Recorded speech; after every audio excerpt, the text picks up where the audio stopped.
എല്ലാവർക്കും നമസ്കാരം. വിമത 2024 ഭാഗമായി 2 ആത്മകഥകളെയാണ് നമ്മളിവിടെ ചർച്ചയ്ക്കെടുക്കുന്നത്. ഗൂസ്ബറി ബുക്സ് പ്രസിദ്ധീകരിച്ച ജോളി ചിറയത്തിൻ്റെ നിന്നു കത്തുന്ന കടലുകൾ എന്ന ഗ്രന്ഥം അതിപ്പോൾ 4ാം പതിപ്പിലേക്ക് എത്തിക്കഴിഞ്ഞിരിക്കുന്നു. റാറ്റ് ബുക്സ് പ്രസിദ്ധീകരിച്ച ഡോക്ടർ AK ജയശ്രീയുടെ എഴുകോൺ എന്ന ഗ്രന്ഥം. അങ്ങനെ ഈ 2 പുസ്തകങ്ങൾ വ്യക്തിപരമായി 2024 എൻ്റെ വായനയെ ഏറ്റവും കൂടുതൽ സ്വാധീനിച്ച ഇതുവരെയുള്ള പുസ്തകങ്ങളിൽ 2 പുസ്തകങ്ങൾ ചർച്ച ചെയ്യാൻ സാധിക്കുന്നു എന്നത് വലിയൊരു സന്തോഷമാണ്. നമുക്ക് ഈ ഒരു ചർച്ചയിലേക്ക് ചില ചോദ്യങ്ങളിലൂടെ ഈ ആത്മകഥാകാരികളെ കൂടുതൽ അറിയാനും അവരുടെ നിലപാടുകളും അവരുടെ ജീവിത വീക്ഷണങ്ങളും കൂടുതൽ പരിചയപ്പെടാനും ശ്രമിക്കാമെന്നാണ് കരുതുന്നത്. ഇവിടെ നേരത്തെ അലീന സംസാരിക്കുന്ന സമയത്ത് ഡോക്ടർ ബീന കായലൂരിനെ ഞാൻ കാണിച്ചു കൊടുക്കുകയായിരുന്നു. ഈ ഒരു ചർച്ച പെട്ടെന്ന് നടക്കാൻ വേണ്ടിയിട്ട് കുറച്ച് പോയിന്റുകളൊക്കെ നോട്ട് ചെയ്ത് വെച്ചിട്ടുണ്ടായിരുന്നു. കുറച്ച് ചോദ്യങ്ങൾ എന്നുള്ള മട്ടിൽ കുറച്ച് പോയിന്റുകൾ തയ്യാറാക്കി വെച്ചിട്ടുണ്ടായിരുന്നു. അതിൽ തുടങ്ങാനായി എഴുതി വെച്ചിരുന്ന ഒരു പോയിന്റ്, ഗോപാൽ ഗുരു എങ്ങനെയാണ് ഇങ്ങനെ ഞാൻ എഴുതി വെച്ചിരുന്നു. I would like to remind a debate in Indian social sciences. Gopal Guru put forward the question, how egalitarian are the social sciences in India? ആ ചോദ്യം ഇവിടെ അലീന ഓൾറെഡി ഉന്നയിച്ചു കഴിഞ്ഞു. അതുകൊണ്ട് തന്നെ എങ്ങനെയാണ് ഇന്ത്യയിലെ സാമൂഹ്യ ശാസ്ത്രങ്ങൾ എത്രത്തോളം സമത്വാധിഷ്ഠിതമാണ് എന്ന ചോദ്യം നമ്മൾ ഉന്നയിക്കുന്ന സമയത്ത് അതിനൊരു ടച്ച് സ്റ്റോൺ എന്നുള്ള നിലയ്ക്ക് നമുക്കതിനെ പരിശോധിച്ച് നോക്കാനുള്ള ഒരു ടച്ച് സ്റ്റോൺ എന്നുള്ള നിലയ്ക്ക് അദ്ദേഹം മുമ്പോട്ട് വയ്ക്കുന്ന ഒരു കാര്യം എക്സ്പീരിയൻഷ്യൽ നോളജാണ്, അനുഭവത്തെയാണ്. എങ്ങനെയാണ് അനുഭവത്തെ ഒരു എപ്പിസ്റ്റമിക് സോഴ്സായി നമുക്ക് ഉപയോഗിക്കാൻ കഴിയുക? ഒരു ജ്ഞാനത്തിന് പറ്റുന്ന ഒരു സോഴ്സാണോ അനുഭവം, സ്ത്രീകളുടെ അനുഭവങ്ങൾ?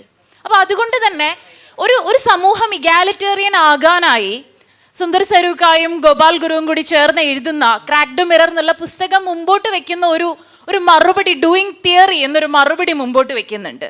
ആ ഡൂയിങ് തിയറി എന്നുള്ളതിൽ ലിവ്ഡ് എക്സ്പീരിയൻസ് ആണ്, ലിവ്ഡ് എക്സ്പീരിയൻസിനെയാണ് മുമ്പോട്ട് വെക്കുന്നത്.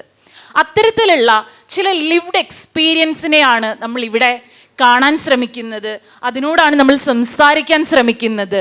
ഒരു സ്ത്രീക്ക് ഓതർഷിപ്പും ഓണർഷിപ്പും ഉണ്ടാകുന്ന ചില രചനാ സന്ദർഭങ്ങൾ. നമ്മൾ പലപ്പോഴും ഓതേഴ്സിനെ മാത്രമാണ് കാണാറുള്ളത്. സ്ത്രീകൾ ഓതേഴ്സ് ആവുന്ന ധാരാളം പുസ്തകങ്ങൾ നമ്മൾ കണ്ടിട്ടുണ്ട്. പക്ഷേ ഒരേ സമയം ഓതർഷിപ്പും ഓണർഷിപ്പുമുള്ള ചില രചനാ സന്ദർഭങ്ങളെ നമ്മൾ കണ്ടുമുട്ടുമ്പോൾ അത് നമ്മൾ വിമതയിലൂടെ എക്സ്പ്ലോർ ചെയ്യാൻ ശ്രമിക്കുന്ന ഒരു സന്ദർഭമായിട്ടാണ് നമ്മളിവിടെ ഇത് പരിഗണിക്കുന്നത്.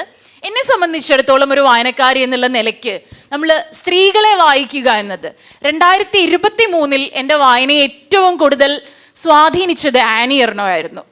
അപ്പോൾ അങ്ങനെ 2024 വരുമ്പോൾ വിവിധ ആത്മകഥകൾ, മലയാളത്തിൽ ഇറങ്ങിയ വിവിധ ആത്മകഥകളാണ്. ഇനി നമുക്ക് ഇവരിലേക്ക് വരാം. ഇവരാണ് കൂടുതൽ സംസാരിക്കേണ്ടത്. ഡോക്ടർ ജയശ്രീ ജോൾ ചേച്ചി 2024 ജനുവരിയിൽ എഴുകോൺ പുസ്തകമായിട്ട് പുറത്തിറങ്ങി. 2023 സെപ്റ്റംബറിൽ പുസ്തകത്തിൻ്റെ തുടക്കങ്ങൾ ഒക്കെ വന്നു കഴിഞ്ഞു, ആദ്യത്തെ ഒരു ഇത് വന്നു കഴിഞ്ഞു. ഈ പുസ്തകം ഒരു ക്ലീശ ചോദ്യമാണ്, പക്ഷേ ഈ പുസ്തകത്തെ പറ്റി, ഈ പുസ്തകം വന്നു കഴിഞ്ഞ് എന്ത് തോന്നുന്നു എന്ന ചോദ്യം ഞാൻ ചോദിക്കാനുള്ള ഒരു കാര്യം എന്താണെന്നറിയോ?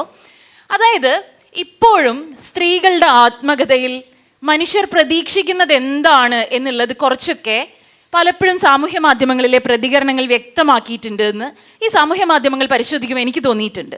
അതായത് ഇപ്പോൾ വളരെ ഇൻഡിപെൻഡൻ്റ് ആയ 2 സ്ത്രീകൾ ആത്മകഥകൾ എഴുതുമ്പോൾ അവരുടെ വിവാഹ ജീവിതത്തിലെ അല്ലെങ്കിൽ പങ്കാളിയുമായുള്ള ജീവിതത്തിലെ അസ്വാരസ്യങ്ങളെ പറ്റിയുള്ള കുറെ തുറന്ന എഴുത്തുകൾ ഉണ്ടാകും എന്ന് മാത്രം ഒരു ആഗ്രഹിച്ചുകൊണ്ട് ആ പുസ്തകം വായിച്ചിട്ട് ഇതൊന്നും ഇല്ല കേട്ടോ.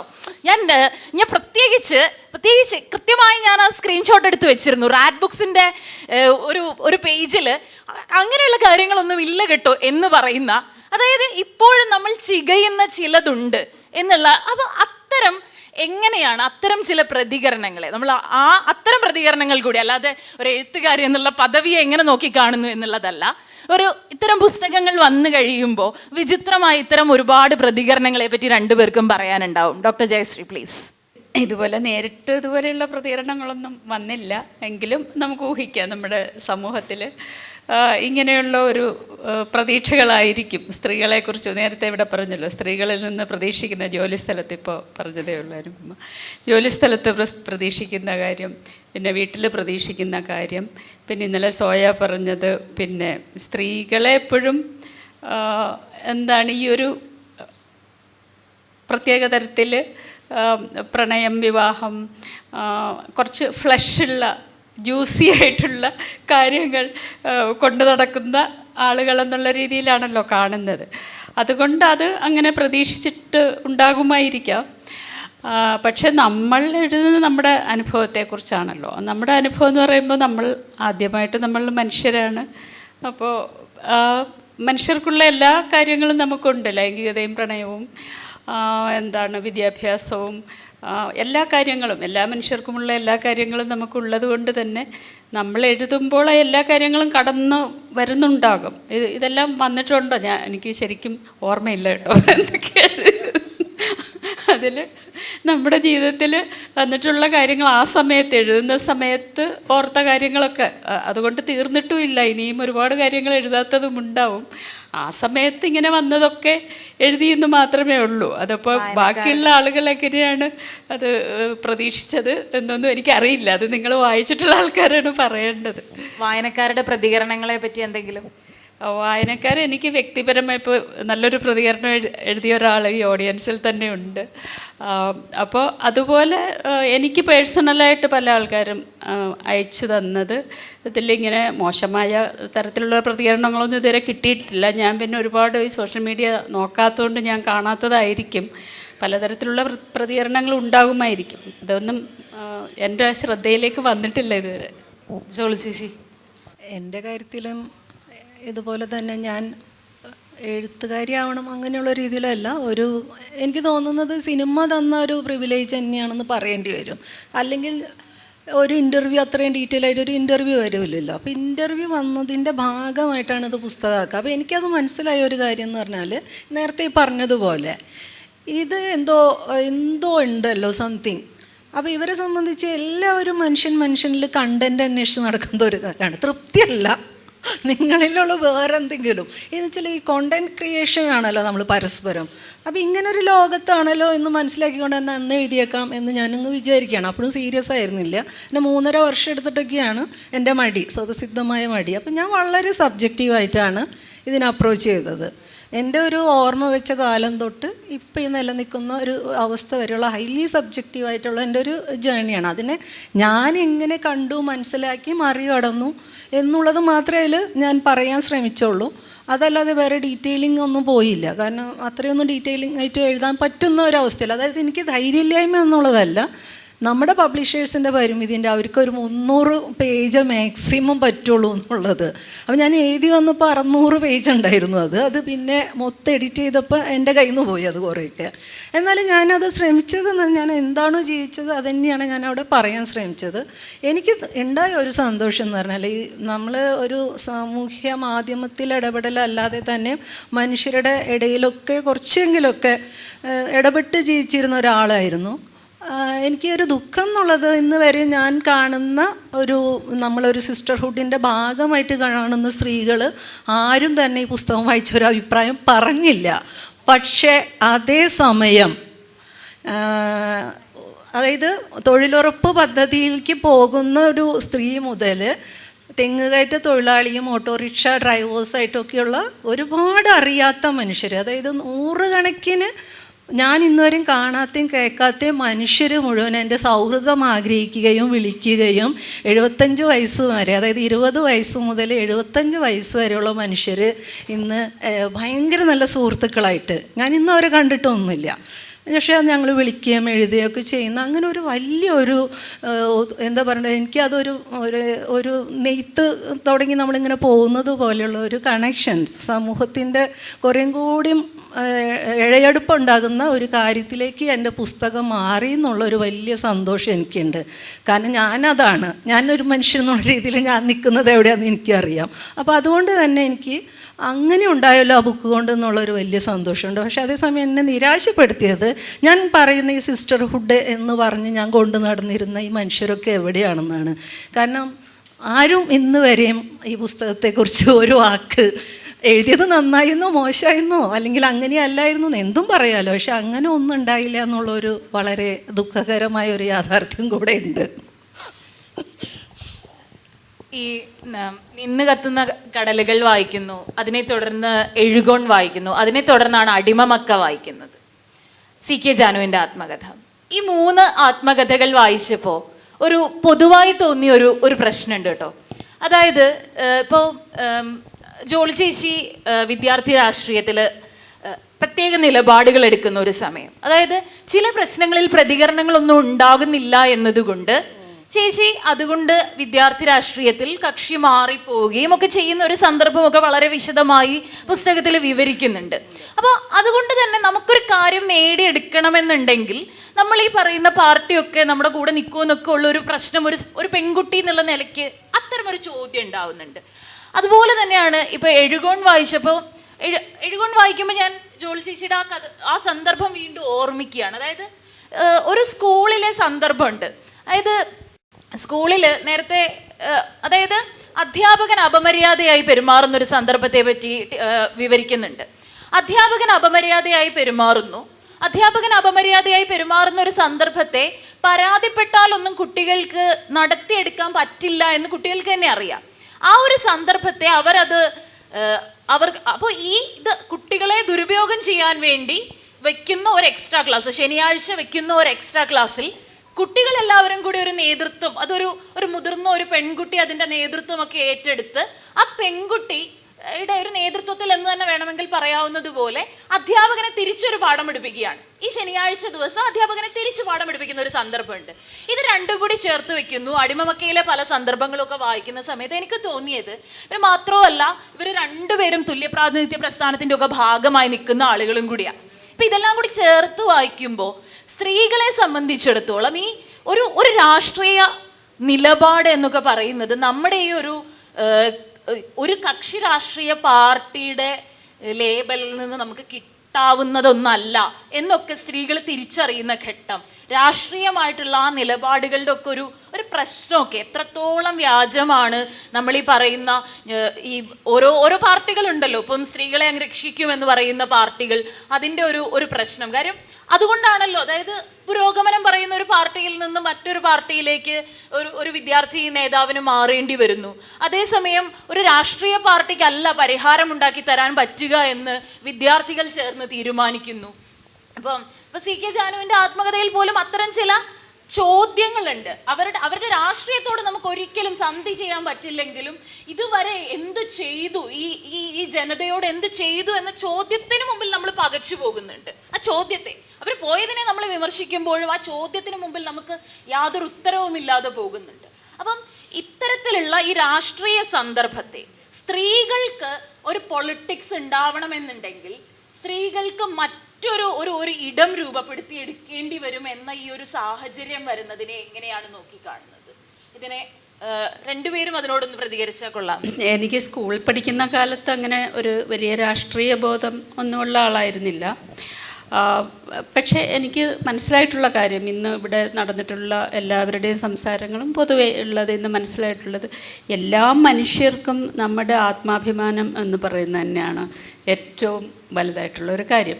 അപ്പോൾ അത് എവിടെയൊക്കെ അത് തകർക്കപ്പെടുന്നോ നമ്മുടെ ഉള്ളിൽ ആ പ്രതികരണം അല്ലെങ്കിൽ അതിനുള്ള ഒരു സ്ഫുരണം എല്ലാ മനുഷ്യർക്കും ഉണ്ടാകും. അതിനെ നമ്മൾ കണ്ടീഷൻ ചെയ്ത് വെച്ച് ഇങ്ങനെ പല അടിമബോധത്തിൽ അല്ലെങ്കിൽ ഈ ജെൻഡർ ഇത് പറയുകയാണെന്നുണ്ടെങ്കിൽ ഏത് തരം കണ്ടീഷനിങ്ങിലാണ് നമ്മളിത് ഇങ്ങനെ സഹിച്ചു പോകുന്നത്. കുട്ടിക്കാലം മുതൽ ഈ പറഞ്ഞ കുട്ടികളോടുള്ള പീഡനമൊക്കെ ഇപ്പം നമ്മൾ ഒരുപാട് കൊണ്ടുവരുന്ന സമയത്ത് ഞാൻ ഓർക്കുന്ന കാര്യമാണ്. ഇത് ഇൻസ്റ്റിറ്റ്യൂഷണലൈസ്ഡ് ആണ്. പണ്ട് തൊട്ട് എത്രയോ കാലം കൊണ്ട് ഇതിങ്ങനെ നടന്നു പോരുന്ന കാര്യമാണ്. പക്ഷെ ചില കാര്യങ്ങൾ നമ്മൾ നോർമലൈസ് ചെയ്ത് ഇതാണ്, ഇതിനെ നമുക്ക് ചോദ്യം ചെയ്യാൻ പറ്റാതിരിക്കുകയാണ്. രാഷ്ട്രീയ പാർട്ടികളിലും ഇത് തന്നെയാണ് കാണുന്നത്. റൈറ്റിസ്റ്റ് എന്താണ് പറയുക, റൈറ്റിസ്റ്റ് ഫെമിനിസം സാധ്യമല്ല എന്ന് പറയുമ്പോൾ ലെഫ്റ്റ് എന്ന് പറയപ്പെടുന്ന പാർട്ടികളിലും ഏറെക്കുറെ ഇതേപോലെയുള്ള സംഭവങ്ങൾ ആണല്ലോ നടക്കുന്നത്. ഈ ജാഥ കൊണ്ടുപോകുന്നു, പല സംഭവങ്ങളും അതുപോലെ തന്നെ നടക്കുന്നു. അപ്പോൾ അതിനെ എങ്ങനെയാണ് കാണുന്നതെന്നാണ് ഞാൻ മാളവികയോട് ചോദിക്കാൻ വിചാരിച്ചത്. അല്ല, അതുകൊണ്ട് ഇതൊക്കെ ഇൻസ്റ്റിറ്റ്യൂഷണലൈസ്ഡ് ആയിട്ടുള്ള സംഭവങ്ങളാകുമ്പോൾ, അത് കുടുംബമാകട്ടെ, ജാതി സംഘടനകളാകട്ടെ, രാഷ്ട്രീയ പാർട്ടികളാകട്ടെ, ഏത് സിസ്റ്റത്തിൽ, ഏതൊരു ഇൻസ്റ്റിറ്റ്യൂഷനിലും ഇത് ഉണ്ട് എന്നുള്ളതാണ്. അപ്പോൾ അവിടെയാണ് ഇതിൻ്റെ നമുക്ക് സാധ്യതകൾ എല്ലായ്പ്പോഴും എല്ലാവരും തേടിക്കൊണ്ടിരിക്കുകയാണെന്നാണ് ഞാൻ വിചാരിക്കുന്നത്. എവിടെയൊക്കെ അപമാനിക്കപ്പെടുന്നുണ്ടോ, എവിടെയൊക്കെ നമ്മൾ ഡിസ്ക്രിമിനേറ്റ് ചെയ്യപ്പെടുന്നുണ്ടോ എന്നുള്ളിടത്ത് നമ്മുടെ ഉള്ളിലുണ്ട്. ഞാൻ സ്കൂളിലൊന്നും വെച്ച് എനിക്ക് ഫെമിനിസം ഒന്നും അറിയത്തില്ല, അങ്ങനെയൊന്നും അറിയില്ല, എൻ്റെ ഒരു കൺസെപ്റ്റൊന്നും ഇല്ല. അപ്പോൾ നമ്മളെന്താ ചെയ്യുക, ഈ അധ്യാപകരൊക്കെ എപ്പോഴും ഈ ഡിസ്ക്രിമിനേഷൻ കാണിക്കും. ഞങ്ങൾ പെൺകുട്ടികളാണ് നല്ലപോലെ പഠിക്കുന്നത്, പക്ഷെ അന്ന് ഉള്ള ആൺകുട്ടികൾ അത്രയും പഠിക്കുന്നില്ല. എങ്കിൽ പോലും എപ്പോഴും അവരുടെ പക്ഷത്താണ് അധ്യാപകർ നിൽക്കുന്നത്, ആൺകുട്ടികളുടെ പക്ഷത്താണ്. അപ്പോൾ അതിനെ എങ്ങനെ റെസിസ്റ്റ് ചെയ്യണമെന്ന് നമുക്കറിയില്ല, പക്ഷേ നമ്മുടേതായ രീതിയിൽ നമ്മൾ റെസിസ്റ്റ് ചെയ്യും. അതുപോലെ ഇപ്പോൾ അധ്യാപകൻ്റെ കാര്യത്തിൽ ഇങ്ങനെ വരുന്ന സമയത്ത് നമുക്കെന്ത് ചെയ്യാൻ പറ്റുമോ, അതിൻ്റെ രാഷ്ട്രീയ ബോധമൊന്നും ഉണ്ടായിട്ടല്ല, റെസിസ്റ്റ് ചെയ്യുന്നുള്ളതാണ്. അപ്പോൾ അതുപോലെ പക്ഷേ കുറച്ചും കൂടെ സാഹചര്യങ്ങൾ വരുമ്പോൾ, നമുക്കൊരു ടൂളൊക്കെ കയ്യിൽ കിട്ടുമ്പോൾ, ഇപ്പോൾ ഫെമിനിസം അങ്ങനെ കിട്ടിയൊരു ടൂളാണ്, അതുപോലെ ഓരോരുത്തർക്കും ഓപ്രസ്ഡ് ആയിട്ടുള്ള എല്ലാവർക്കും അങ്ങനെ ഒരു സാഹചര്യം ഉണ്ടാകുമ്പോൾ നമ്മൾ തീർച്ചയായിട്ടും പ്രതികരിക്കുകയും അത് വളർത്തിയെടുക്കുകയും അതിനുള്ള സാഹചര്യങ്ങൾ അന്വേഷിക്കുകയും ചെയ്യും. ജയിച്ചാലും പരാജയപ്പെട്ടാലും മനുഷ്യരത് ചെയ്തുകൊണ്ടിരിക്കും എന്നാണ് ഞാൻ വിചാരിക്കുന്നത്. ഇതിൻ്റെ ഭാഗമായിട്ടാണ് നമ്മുടെ വലിയ പ്രാതിനിധ്യ പ്രസ്ഥാനമൊക്കെ ഉണ്ടായി വരുന്നത്. ജോളി ചേച്ചി, എങ്ങനെയാണ് ഇപ്പോഴത്തെ ഈ ഒരു സമകാലിക പൊളിറ്റിക്സിൻ്റെയും കൂടി പശ്ചാത്തലത്തിൽ എങ്ങനെയാണ് സ്ത്രീകൾക്കൊരു രാഷ്ട്രീയ മുന്നേറ്റം എന്ന് പറയുമ്പോൾ അത് നമ്മൾ പുരോഗമനാത്മകം എന്ന സമൂഹം കൽപ്പിച്ചു വയ്ക്കുന്ന ചില മുന്നേറ്റങ്ങളോട് സ്ത്രീകൾക്ക് പലപ്പോഴും ഐക്യപ്പെടാൻ പറ്റില്ല, അല്ലെങ്കിൽ അതിൻ്റെ ഉള്ളിൽ സ്ത്രീകൾ ഒരു തരത്തിലൊരു അടിമബോധം പേറിക്കൊണ്ടായിരിക്കും ജീവിക്കുന്നത് എന്ന് നമുക്ക് തോന്നാറുണ്ടല്ലോ പലപ്പോഴും. അതിനെപ്പറ്റി ഒന്ന് വിശദമാക്കാമോ?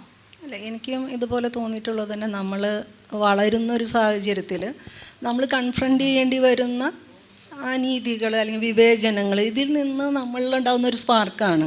ഇത് ശരിയല്ലല്ലോ, ഇത് എന്നോട് ചെയ്യുന്നത് ശരിയല്ലല്ലോ എന്നുള്ളതിൽ നിന്ന് തുടങ്ങി പിന്നീട് നമ്മളിത് ചുറ്റും നിരീക്ഷിക്കുമ്പോഴാണല്ല ഇത് ഇവരോടും ചെയ്യുന്നത് ശരിയല്ല, അവരോടും ചെയ്യുന്നത് ശരിയല്ല. ചിലപ്പോൾ ഇങ്ങനെയുള്ളൊരു നമ്മളെ തന്നെ ചോദ്യം ചെയ്തും അന്വേഷിച്ചും ഒക്കെ മനസ്സിലാക്കിയെടുക്കുന്ന ഏതോ ഒരു ശരിയുടെ പുറത്തുനിന്നാണ് നമ്മൾ ജീവിക്കുന്നത്. അല്ലാതെ നമുക്കിങ്ങനെ റെഡിമെയ്ഡ് ഉത്തരങ്ങളൊന്നുമില്ല. ഇപ്പോഴും ഞാൻ വിചാരിക്കുന്ന ഒരു കാര്യം എന്ന് പറഞ്ഞാൽ, സ്ഥാപനവൽക്കരിക്കപ്പെട്ട അധികാരങ്ങൾ, അത് പാർട്ടികളായിക്കോട്ടെ, മതം ആയിക്കോട്ടെ, എന്ത് തരത്തിലുള്ളതും ബേസിക്കലി ഇതെല്ലാം പാട്രിയാർക്കിയൽ വാല്യൂസിനകത്ത് തന്നെ കെടുക്കുന്ന ആളുകളാണ്. അപ്പോൾ നേരത്തെ ഇപ്പോൾ മാളവിക പറയുമ്പോൾ കൃത്യമായി പറഞ്ഞൊരു കാര്യം എന്ന് പറഞ്ഞാൽ, ഇടതുപക്ഷം എന്ന് പറയുമ്പോൾ CPM പാർട്ടിയല്ല പറയുന്നത്, അതൊരു തോട്ട് പ്രോസസ്സാണ്. ഞാനും അതിനങ്ങനെ തന്നെയാണ് മനസ്സിലാക്കുന്നത്.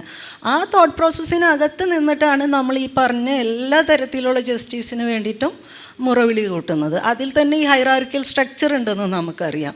ഞാൻ തിരിച്ചറിഞ്ഞൊരു കാര്യം എന്ന് പറഞ്ഞാൽ, ഇതെല്ലാം കളക്റ്റീവായിട്ട് നമുക്ക് പലതും നേടുന്നതിന് ഈ രാഷ്ട്രീയ അധികാരവും പ്രയോഗമൊക്കെ വേണ്ടി വരുമ്പോൾ തന്നെ ഒരു മർദ്ദിത വർഗം എന്നുള്ള രീതിയിൽ, വിഭാഗം എന്നുള്ള രീതിയിൽ, സ്ത്രീ എന്നുള്ള രീതിയിൽ എപ്പോഴും ഈ കക്ഷി രാഷ്ട്രീയത്തിൻ്റെ അധികാരത്തിൽ വരുമ്പോൾ ഞാൻ പ്രതിപക്ഷത്തായിരിക്കും എന്നുള്ളൊരു തിരിച്ചറിവിലാണ് ഞാനിവിടെ നിൽക്കുന്നത്. അതുകൊണ്ട് തന്നെ തീർച്ചയായിട്ടും ഞാൻ അങ്ങനെ ഒരു നിലപാട് തന്നെ എടുത്ത് നിൽക്കുന്ന ഒരാളാണ്. അതുകൊണ്ട് തന്നെ നമുക്ക് ആ സൂക്ഷ്മതയും ജാഗ്രതയും എപ്പോഴും വേണം. ഇത് വരുമ്പോൾ തന്നെ ഇത് നമ്മൾക്കറിയാം, നമ്മൾ ഈ അധികാരത്തിനോടുള്ള ഭയം, അത് മനുഷ്യനാകെ ജെന്യുവനായിട്ട് ഉള്ളത് ഭയമാണെന്ന് തോന്നുന്നത്. പിന്നെ ലെസ്റ്റ് വിശപ്പൊക്കെയാണെന്ന് തോന്നുന്നത്. ബാക്കിയെല്ലാം നമ്മൾ കൾട്ടിവേറ്റ് ചെയ്തെടുത്ത് ഈ സോഷ്യലി നമ്മളിങ്ങനെ ഇവോൾവ് ചെയ്ത് വന്ന ഇമോഷൻസ് അല്ലേ, അതും നമ്മൾ പ്രാക്ടീസ് ചെയ്യുന്നുണ്ട്. പക്ഷേ ബേസിക്കലി ഈ സാധനം മനുഷ്യരിലുണ്ട്. അപ്പോൾ അതുകൊണ്ട് എനിക്ക് അങ്ങനെ ഭയത്തിൻ്റെ പുറത്ത് അധികാരത്തിനോട് ചേർന്ന് നിന്നിട്ട് ആരെങ്കിലും എന്തെങ്കിലും നേടാൻ ശ്രമിക്കുന്നതിനെ ഞാനിപ്പോൾ അങ്ങനെ എന്നാൽ പിന്നെ അവരോട് നമ്മൾ ഡിബേറ്റ് ചെയ്യാൻ തയ്യാറാവുക എന്നുള്ളതാണ്, അവരോടും എൻഗേജ് ചെയ്യാൻ തയ്യാറാവുക എന്ന്. നമ്മൾ പറയുന്നത് ജനാധിപത്യത്തെക്കുറിച്ചാണ്. അതുകൊണ്ട് ജനാധിപത്യത്തിൻ്റെ ഒരു സാധ്യതയും അടച്ചിടാതെ നമ്മളെ കൺഫ്യൂഷൻസും കോൺഫ്ലിക്ട്സും തല്ലും വഴക്കും എല്ലാം ഡിബേറ്റ് ചെയ്യാനുള്ള സ്പേസസും കൂടെ ക്രിയേറ്റ് ചെയ്യാനുള്ള അധിക ഉത്തരവാദിത്തം നമ്മളിലുണ്ട്. കാരണം നമ്മൾക്കാണ് മുന്നോട്ട് പോകേണ്ടത്. അപ്പോൾ അതുകൊണ്ട് ആ സ്പേസിനെ കുറിച്ചായിരിക്കണം കൂടുതൽ കൺസേൺഡ് ആയിരിക്കേണ്ടത്. പക്ഷെ ഞാൻ ഇങ്ങനൊരു നിലപാടിലും കൂടിയാണ് നിൽക്കുന്നത്. അധികാര രാഷ്ട്രീയമുള്ളടത്ത് ഞാൻ എപ്പോഴും പ്രതിപക്ഷത്താണ്. അല്ല, നിരന്തരമായ അധികാരത്തോട് പല പല നിലയ്ക്ക് ഇടഞ്ഞുകൊണ്ടിരിക്കുന്ന രണ്ട് സ്ത്രീകളോട് തന്നെയാണ് നമ്മൾ സംസാരിച്ചുകൊണ്ടിരിക്കുന്നത്. പക്ഷേ നമ്മളിങ്ങനെ ഈ നിരന്തരമായി ഇതിനോട് ഇങ്ങനെ ഇടയുക എന്ന് പറയുന്നത് ഒരു കണ്ടിന്യൂസ് പ്രോസസ്സ് ആകുമ്പോഴേ കുറച്ച് കഴിയുമ്പോൾ നമുക്ക് മടുക്കൂല്ലേ എന്നൊരു ഒരു ചോദ്യം സത്യത്തിൽ എനിക്ക് തോന്നിയിട്ടുണ്ട്. അത് ഇപ്പോൾ എഴുകോണിൽ ഒരു വരി ഞാനിങ്ങനെ എഴുതി വെച്ചിരുന്നു. അത് ജയശ്രീയുടെയും മൈത്രേൻ്റെയും ജീവിതവുമായി ബന്ധപ്പെട്ട് ഉള്ള ഒരു വരിയാണിത്. ഞങ്ങൾ രണ്ടുപേരുടെയും കാര്യം എന്നതിനേക്കാൾ സാമൂഹികമായ ഒരു മാറ്റത്തിനുള്ള കണ്ണികളായി സ്വയം അവരോധിക്കുന്ന ഒരു പരിപാടിയായാണ് എന്ന് പറയുന്നുണ്ട്. അപ്പോൾ എൻ്റെ ഒരു ചോദ്യം ഇതല്ല, നമുക്കിങ്ങനെ നിരന്തരം ഒരു സാമൂഹ്യ മാറ്റത്തിൻ്റെ ഏജൻ്റായി പ്രവർത്തിച്ചു കൊണ്ടിരിക്കുക എന്ന് പറയുന്നത് അവസാനം വരുമ്പോൾ നമുക്കിങ്ങനെ ഒരു ക്ഷീണം ഉണ്ടാക്കുന്ന വളരെ ലെബോറിയസ് ആയ ഒരു പ്രക്രിയയായി തോന്നൂലേ? കാരണം നമുക്കിങ്ങനെ നമ്മുടെ ജീവിതത്തെ ഭയങ്കരമായി നമ്മളിങ്ങനെ എന്തോ ഒരു വ്യായാമം എന്തോ ഒരു വലിയൊരു എഫേർട്ട് എടുത്തുകൊണ്ടിരിക്കുന്നത് പോലെ നമുക്കത് ബുദ്ധിമുട്ടുണ്ടാക്കില്ല? അതിൻ്റെ ഭാഗമായി നടന്നു പോകുന്ന ഒരു പ്രക്രിയയാണോ? എങ്ങനെയായിരുന്നു അതിൻ്റെ ഒരു? അതെനിക്ക് തോന്നുന്നു നമുക്ക് അങ്ങനെ ഒരു കൃത്യമൊരു അതിർവരമ്പ് ഞാനും സമൂഹം എന്ന് പറഞ്ഞ് വേർതിരിക്കാൻ പറ്റില്ല എന്നുള്ളതാണ്. നമ്മളങ്ങനെ വിചാരിക്കുന്നു എന്ന് മാത്രമേ ഉള്ളൂ. ഞാനത് പലപ്പോഴും പറഞ്ഞിട്ടുള്ളൊരു കാര്യമാണ്. ഞാൻ ഈ ഫെമിനിസത്തിലേക്ക് വരുന്നത് നമ്മൾ ഒരുമിച്ച് ജീവിക്കാൻ തുടങ്ങുന്നതുകൊണ്ടാണ്. അപ്പോൾ ഒരുമിച്ച് ജീവിക്കാൻ തുടങ്ങുമ്പോഴാണ്, ഇപ്പോൾ വിവാഹം കഴിക്കാതെ ഒരുമിച്ച് ജീവിക്കാൻ തുടങ്ങുമ്പോഴാണ് കൂടുതൽ ചോദ്യങ്ങളെ നമുക്ക് നേരിടേണ്ടി വരുന്നത്. എല്ലാ ഭാഗത്തു നിന്നും, ഫാമിലിയിൽ നിന്നാണെങ്കിലും പുറത്തുനിന്നാണെങ്കിലും. അപ്പോഴാണ് ഇവിടെ ഒരു സമൂഹം ഇങ്ങനെ ഉണ്ട് എന്നൊക്കെ നമ്മൾ കുറച്ചുകൂടെ തിരിച്ചറിയുന്നത്. അപ്പോൾ ആ എതിർപ്പുകൾ വരുമ്പോഴാണല്ലോ. അപ്പോൾ നമുക്ക് അങ്ങനെ അല്ലാതെ പറ്റില്ല. നമുക്കത് ഒരിക്കൽ തിരിച്ചറിഞ്ഞ് കഴിഞ്ഞാൽ പിന്നെ നമുക്കങ്ങനെ കീഴടങ്ങിക്കൊണ്ട് പോകാൻ പറ്റില്ല. അതിങ്ങനെ ചെയിനായിട്ട് വരും. നമുക്ക് ഇഷ്ടപ്പെട്ടാലും ഇല്ലെങ്കിലും ഒന്ന് ആലോചിച്ച് നോക്കുമ്പോൾ എല്ലാ മനുഷ്യരും അങ്ങനെ സ്ട്രഗിൾ ചെയ്ത് തന്നെയാണ് നിൽക്കുന്നത്. എല്ലാവരും അങ്ങനെ സ്ട്രഗിൾ ചെയ്ത് തന്നെയാണ് നിൽക്കുന്നത്. അപ്പോൾ നമ്മൾ അതിനപ്പുറത്തോട്ടൊന്നും ചെയ്യുന്നൊന്നുമില്ല. പക്ഷെ നമുക്ക് നിലനിൽക്കണമെങ്കിൽ നമ്മുടെ നിലനിൽപ്പിന് വേണ്ടി മനുഷ്യർ രാഷ്ട്രീയക്കാരായിരിക്കണം. ആ ഒരു രാഷ്ട്രീയ ബോധത്തിൽ നിന്ന് പുറത്ത് ആർക്കും നിൽക്കാൻ പറ്റില്ല. നമ്മുടെ നിലനിൽപ്പിനെക്കുറിച്ചുള്ള, നമ്മുടെ ഡിഗ്നിറ്റിയോടുകൂടിയുള്ള നമ്മുടെ നിലനിൽപ്പിന് വേണ്ടിയുള്ള ശ്രമം, നിരന്തര ശ്രമം തന്നെയാണ് ഓരോ മനുഷ്യരും ചെയ്യേണ്ടി വരുന്നത്. ഈ പറഞ്ഞ പോലെ ചിലപ്പോൾ നമ്മൾ അടിമബോധത്തിൽ നിൽക്കേണ്ട ഒരു ദുരവസ്ഥ ഉണ്ടായിരിക്കാം. അങ്ങനെ നിൽക്കുന്നവരോടും ജോളി പറഞ്ഞവരുടെയും പൂർണ്ണമായിട്ട് യോജിക്കുകയാണ്. നമ്മളവരോടും എൻഗേജ് ചെയ്യുക തന്നെ വേണം. അല്ലാതെ അവർ കുറഞ്ഞ ആൾക്കാരൊന്നും രീതിയിൽ കാണാൻ പറ്റില്ല. പക്ഷേ വളരെ സ്വാഭാവികമായിട്ടും മനുഷ്യർ നിരന്തരമായിട്ട് ഈ സാമൂഹ്യമായി ഉള്ള ഒന്നുകിൽ അതിനോട് ചേർന്ന് പോവുക, അല്ലെങ്കിൽ മാറ്റുക. ഈ രണ്ട് സ്ഥലത്തേ നമുക്ക് നിൽക്കാൻ പറ്റുള്ളൂ. അപ്പം നമുക്ക് ഒരിക്കലും ഒരു രാഷ്ട്രീയ ബോധം ഉണ്ടായിക്കഴിഞ്ഞാൽ ഈ പറഞ്ഞ പോലെ നിരന്തരം അത് ചെയ്തുകൊണ്ടേയിരിക്കും. അത് ഇരിക്കേണ്ടി വരും. അത് നമ്മളൊരു വലിയ ഭാരമായിട്ടോ ബാധ്യതയായിട്ടോ ഒന്നും കാണേണ്ടതില്ല എന്നാണ് എനിക്ക് തോന്നുന്നത്. അത് നമ്മുടെ ജീവിതം തന്നെയാണ്. അല്ല, അപ്പോൾ മറ്റൊരു കാര്യം, ഇപ്പോൾ ഡോക്ടർ ജയശ്രീയെ സംബന്ധിച്ചിടത്തോളം വളരെ ആഗ്രഹിച്ച് അമ്മയാവുക എന്നുള്ളത് ഒരു ചോയ്സ് ആയിട്ട് തിരഞ്ഞെടുത്ത ഒരാളാണ്. അപ്പോൾ അവിടെ അടുത്തൊരു തലമുറയിലേക്ക് നമ്മൾ കൂട്ടത്തിലുള്ള എല്ലാവരിൽ നിന്നും വ്യത്യസ്തയായി നമ്മൾ കുട്ടികളെ വളർത്താൻ തീരുമാനിക്കുമ്പോൾ അതിലുണ്ടാവുന്ന കോൺഫ്ലിക്ട്സിനെ എങ്ങനെയാണ്, അതൊരു പ്രത്യേകിച്ച് അത് നമുക്ക് കേൾക്കാൻ താല്പര്യമുള്ള ഒരു വിഷയവും കൂടിയാണെന്ന് തോന്നുന്നു. നമ്മൾ വ്യത്യസ്തമായി ജീവിക്കുന്നു എന്ന് പറഞ്ഞിട്ടല്ല നമ്മൾ ജീവിക്കുന്നത്. നമുക്ക് ശരിയെന്ന് തോന്നുന്ന കാര്യമാണ് നമ്മൾ ചെയ്തത്. ഇപ്പോൾ കുട്ടി ഉണ്ടാകണമെന്ന് ഞാൻ എൻ്റെ ചോയ്സായിട്ട് തന്നെ തീരുമാനിച്ചു. അത് കഴിഞ്ഞ് കുട്ടിയെ വളർത്തുന്ന സമയത്ത്, ഇപ്പോൾ ഉദാഹരണത്തിന് സ്കൂളിൽ ചേർക്കുന്ന സമയത്ത് ജാതി മതം ഒക്കെ എഴുതേണ്ട കാര്യം വരുമല്ലോ. അപ്പോൾ ഞാനാണ് കുട്ടിയെ സ്കൂളിൽ കൊണ്ടുപോയി ചേർക്കുന്നത്. അപ്പോൾ നമ്മൾ ജാതി എഴുതണ്ട, മതം എഴുതണ്ട എന്നൊക്കെ പറയുമ്പോൾ അവിടെയൊക്കെ ഭയങ്കരമായ കോൺഫ്ലിക്റ്റാണ്. അവിടെ എന്താ നമ്മൾ ചെയ്യുന്നത്? ബാക്കിയുള്ള ആൾക്കാരിൽ നിന്ന് വ്യത്യസ്തമായി ചെയ്യുക എന്നുള്ളതല്ല നമ്മൾ ചെയ്യുന്നത്. ഇതാണ് ശരി, ഇതാണ് ശരിയെന്നുള്ള ബോധ്യത്തോടു കൂടിയാണ് അത് ചെയ്യുന്നത്. അത് അല്ലാതെ നമ്മൾ വ്യത്യസ്തമാകാൻ വേണ്ടി ഒന്നും ചെയ്യുന്നില്ല. അപ്പോൾ കുട്ടി വളരുന്ന സമയത്ത് നമ്മൾ കുട്ടിയെ ഇങ്ങനെയൊക്കെ വളർത്തണം എന്നുള്ളതിനേക്കാൾ നമ്മുടെ ശരികളിലൂടെ നമ്മൾ ജീവിക്കുമ്പോൾ അവരത് കണ്ട് മനസ്സിലാക്കട്ടെ, പഠിക്കട്ടെ, അല്ലെങ്കിൽ അവരുടേതായ ശരികൾ അവർ കണ്ടെത്തട്ടെ എന്ന് മാത്രമാണ്. അത് നമ്മൾ വ്യത്യസ്തമായിരിക്കുന്നല്ല. അപ്പോൾ നമുക്ക് പറയാൻ പറ്റും ഇത് മതമാണ് ശരി. അപ്പോൾ അവർ പറയുന്ന ആർഗ്യുമെൻറ്റ്, നിങ്ങൾ കുറച്ച് കഴിയുമ്പോൾ നിങ്ങൾ സംവരണം വേണമെന്ന് പറഞ്ഞിട്ട് വരും. അപ്പോൾ ആ സമയത്ത് നിങ്ങൾ ഇത് മാറ്റിത്തരാൻ ഞങ്ങളോട് പറയും, അപ്പോൾ ഞങ്ങൾക്ക് ബുദ്ധിമുട്ടാണ് എന്നൊക്കെയാണ് അവരുടെ ആർഗ്യുമെൻറ്റ്. കുറച്ച് കഴിയുമ്പോൾ നിങ്ങളിതൊക്കെ മാറ്റും എന്നൊക്കെയാണ് പറയുന്നത്. അപ്പോൾ നമ്മൾക്കത് കേൾക്കേണ്ട ആവശ്യമില്ല, നമുക്ക് ബോധ്യമുണ്ട്, നമ്മളതിനു വേണ്ടി പോകുന്നില്ല, നമുക്ക് ബോധ്യമുണ്ട്.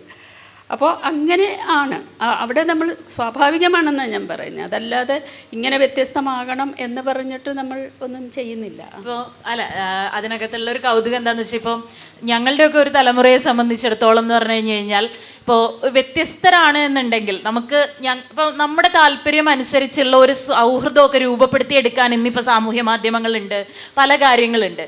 പക്ഷേ നമ്മുടെ ആശയങ്ങൾ വ്യത്യസ്തമാകും. ഇപ്പോൾ ഒരു ഹോസ്റ്റൽ മുറിയിൽ ആശയങ്ങൾ വ്യത്യസ്തമാണ് എന്നുണ്ടെങ്കിൽ അന്നത്തെ കാലത്ത് എങ്ങനെയായിരിക്കും നമ്മുടെ മുതിർന്ന സ്ത്രീകൾ അതെങ്ങനെയായിരിക്കും അതിജീവിച്ചിട്ടുണ്ടാവുക എന്നൊക്കെ ഓർക്കുമ്പോൾ ഞങ്ങളെ പോലുള്ള ആളുകൾക്കുള്ള ഒരു കൗതുകം കൊണ്ടുകൂടിയാണ് കേട്ടോ അങ്ങനെയുള്ള ഒരു ചോദ്യം ഉണ്ടാവുന്നത്.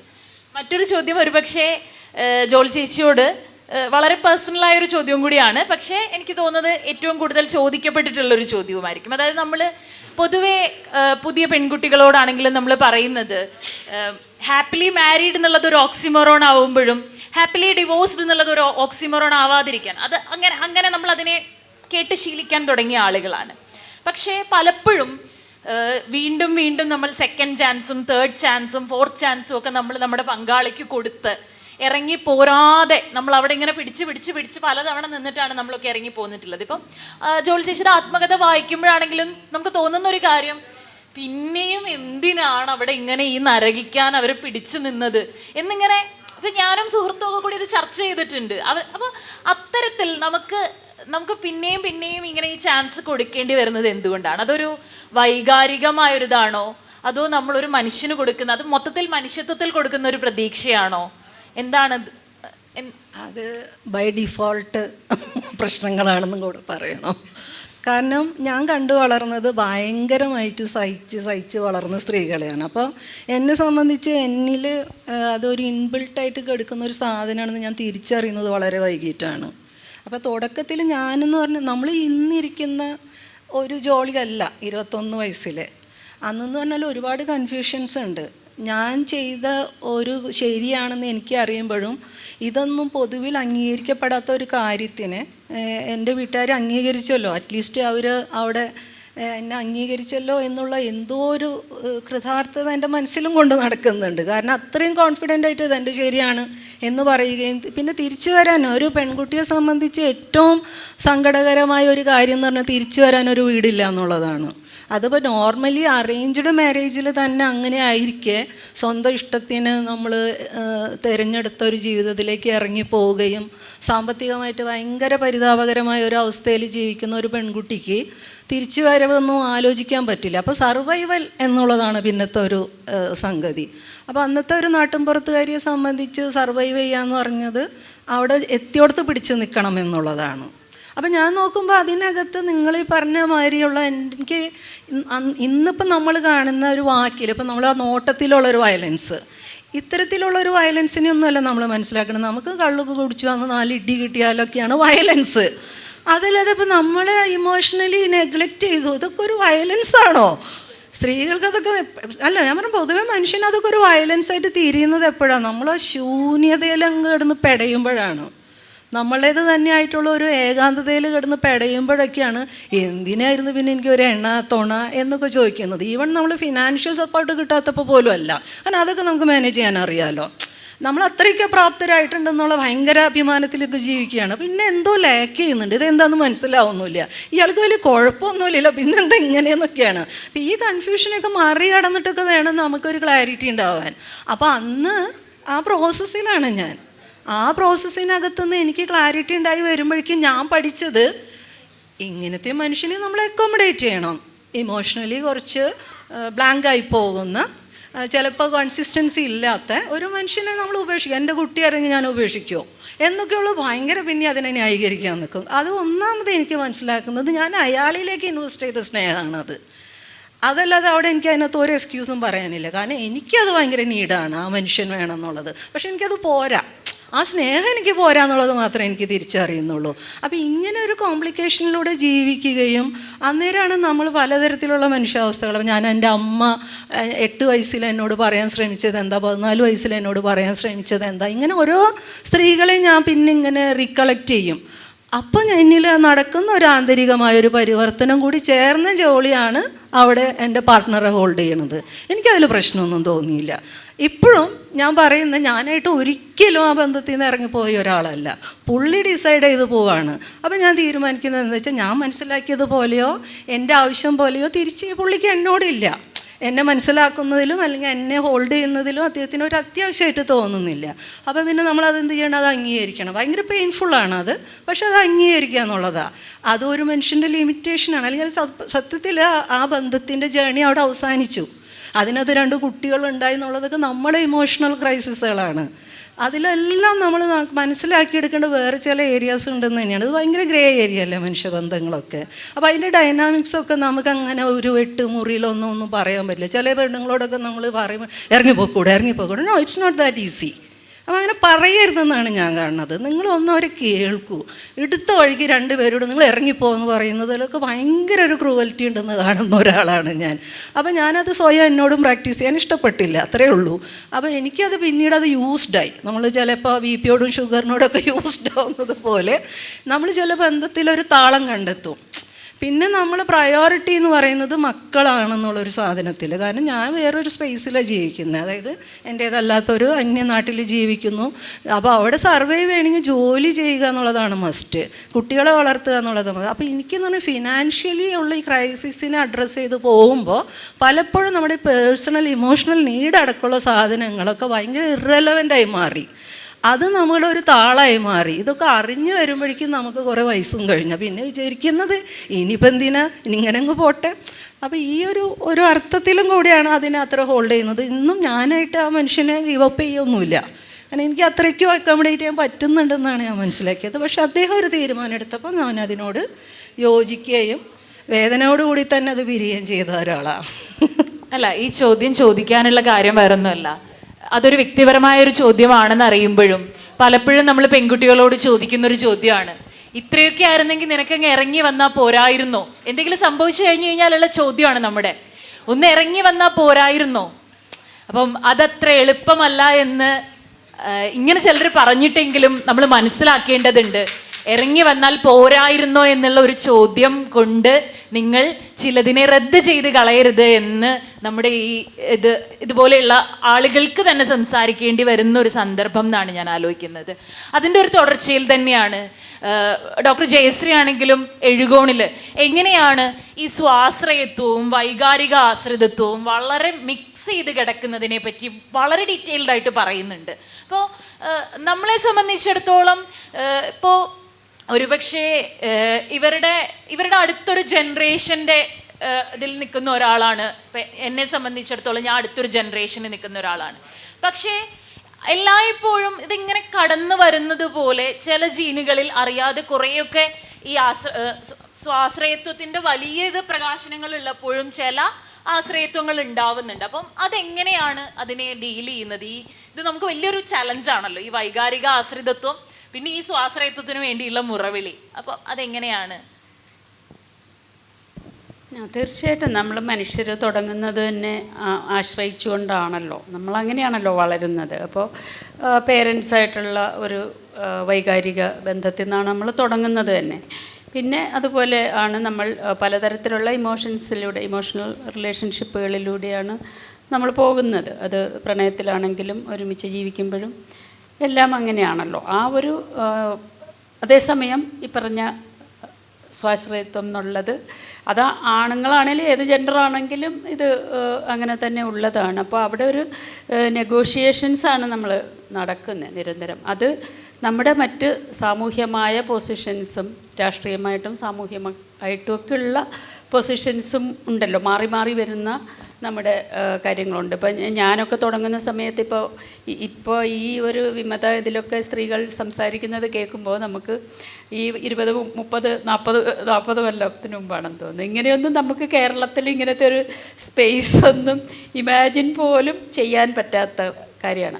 അപ്പോൾ അതിൽ ഈ വൈകാരിക ബന്ധങ്ങൾ, ഫെമിനിസ്റ്റുകൾ തമ്മിലുണ്ടാകുന്ന ബന്ധങ്ങൾ ഇപ്പോൾ ഉണ്ട്, സ്ത്രീകൾ തമ്മിലുണ്ടാകുന്നത്. ഇനി ബന്ധപ്പെടുകയൊന്നും വേണ്ട, ഇപ്പോൾ ജോളിയൊക്കെ എന്നും കാണണമെന്നൊന്നുമില്ല, ജോളി എവിടെ ഉണ്ടല്ലോ എന്നുള്ളൊരു ഫീലിംഗ് മതി നമുക്കൊരു എന്താ പറയുക, ഒരു സെക്യൂരിറ്റി.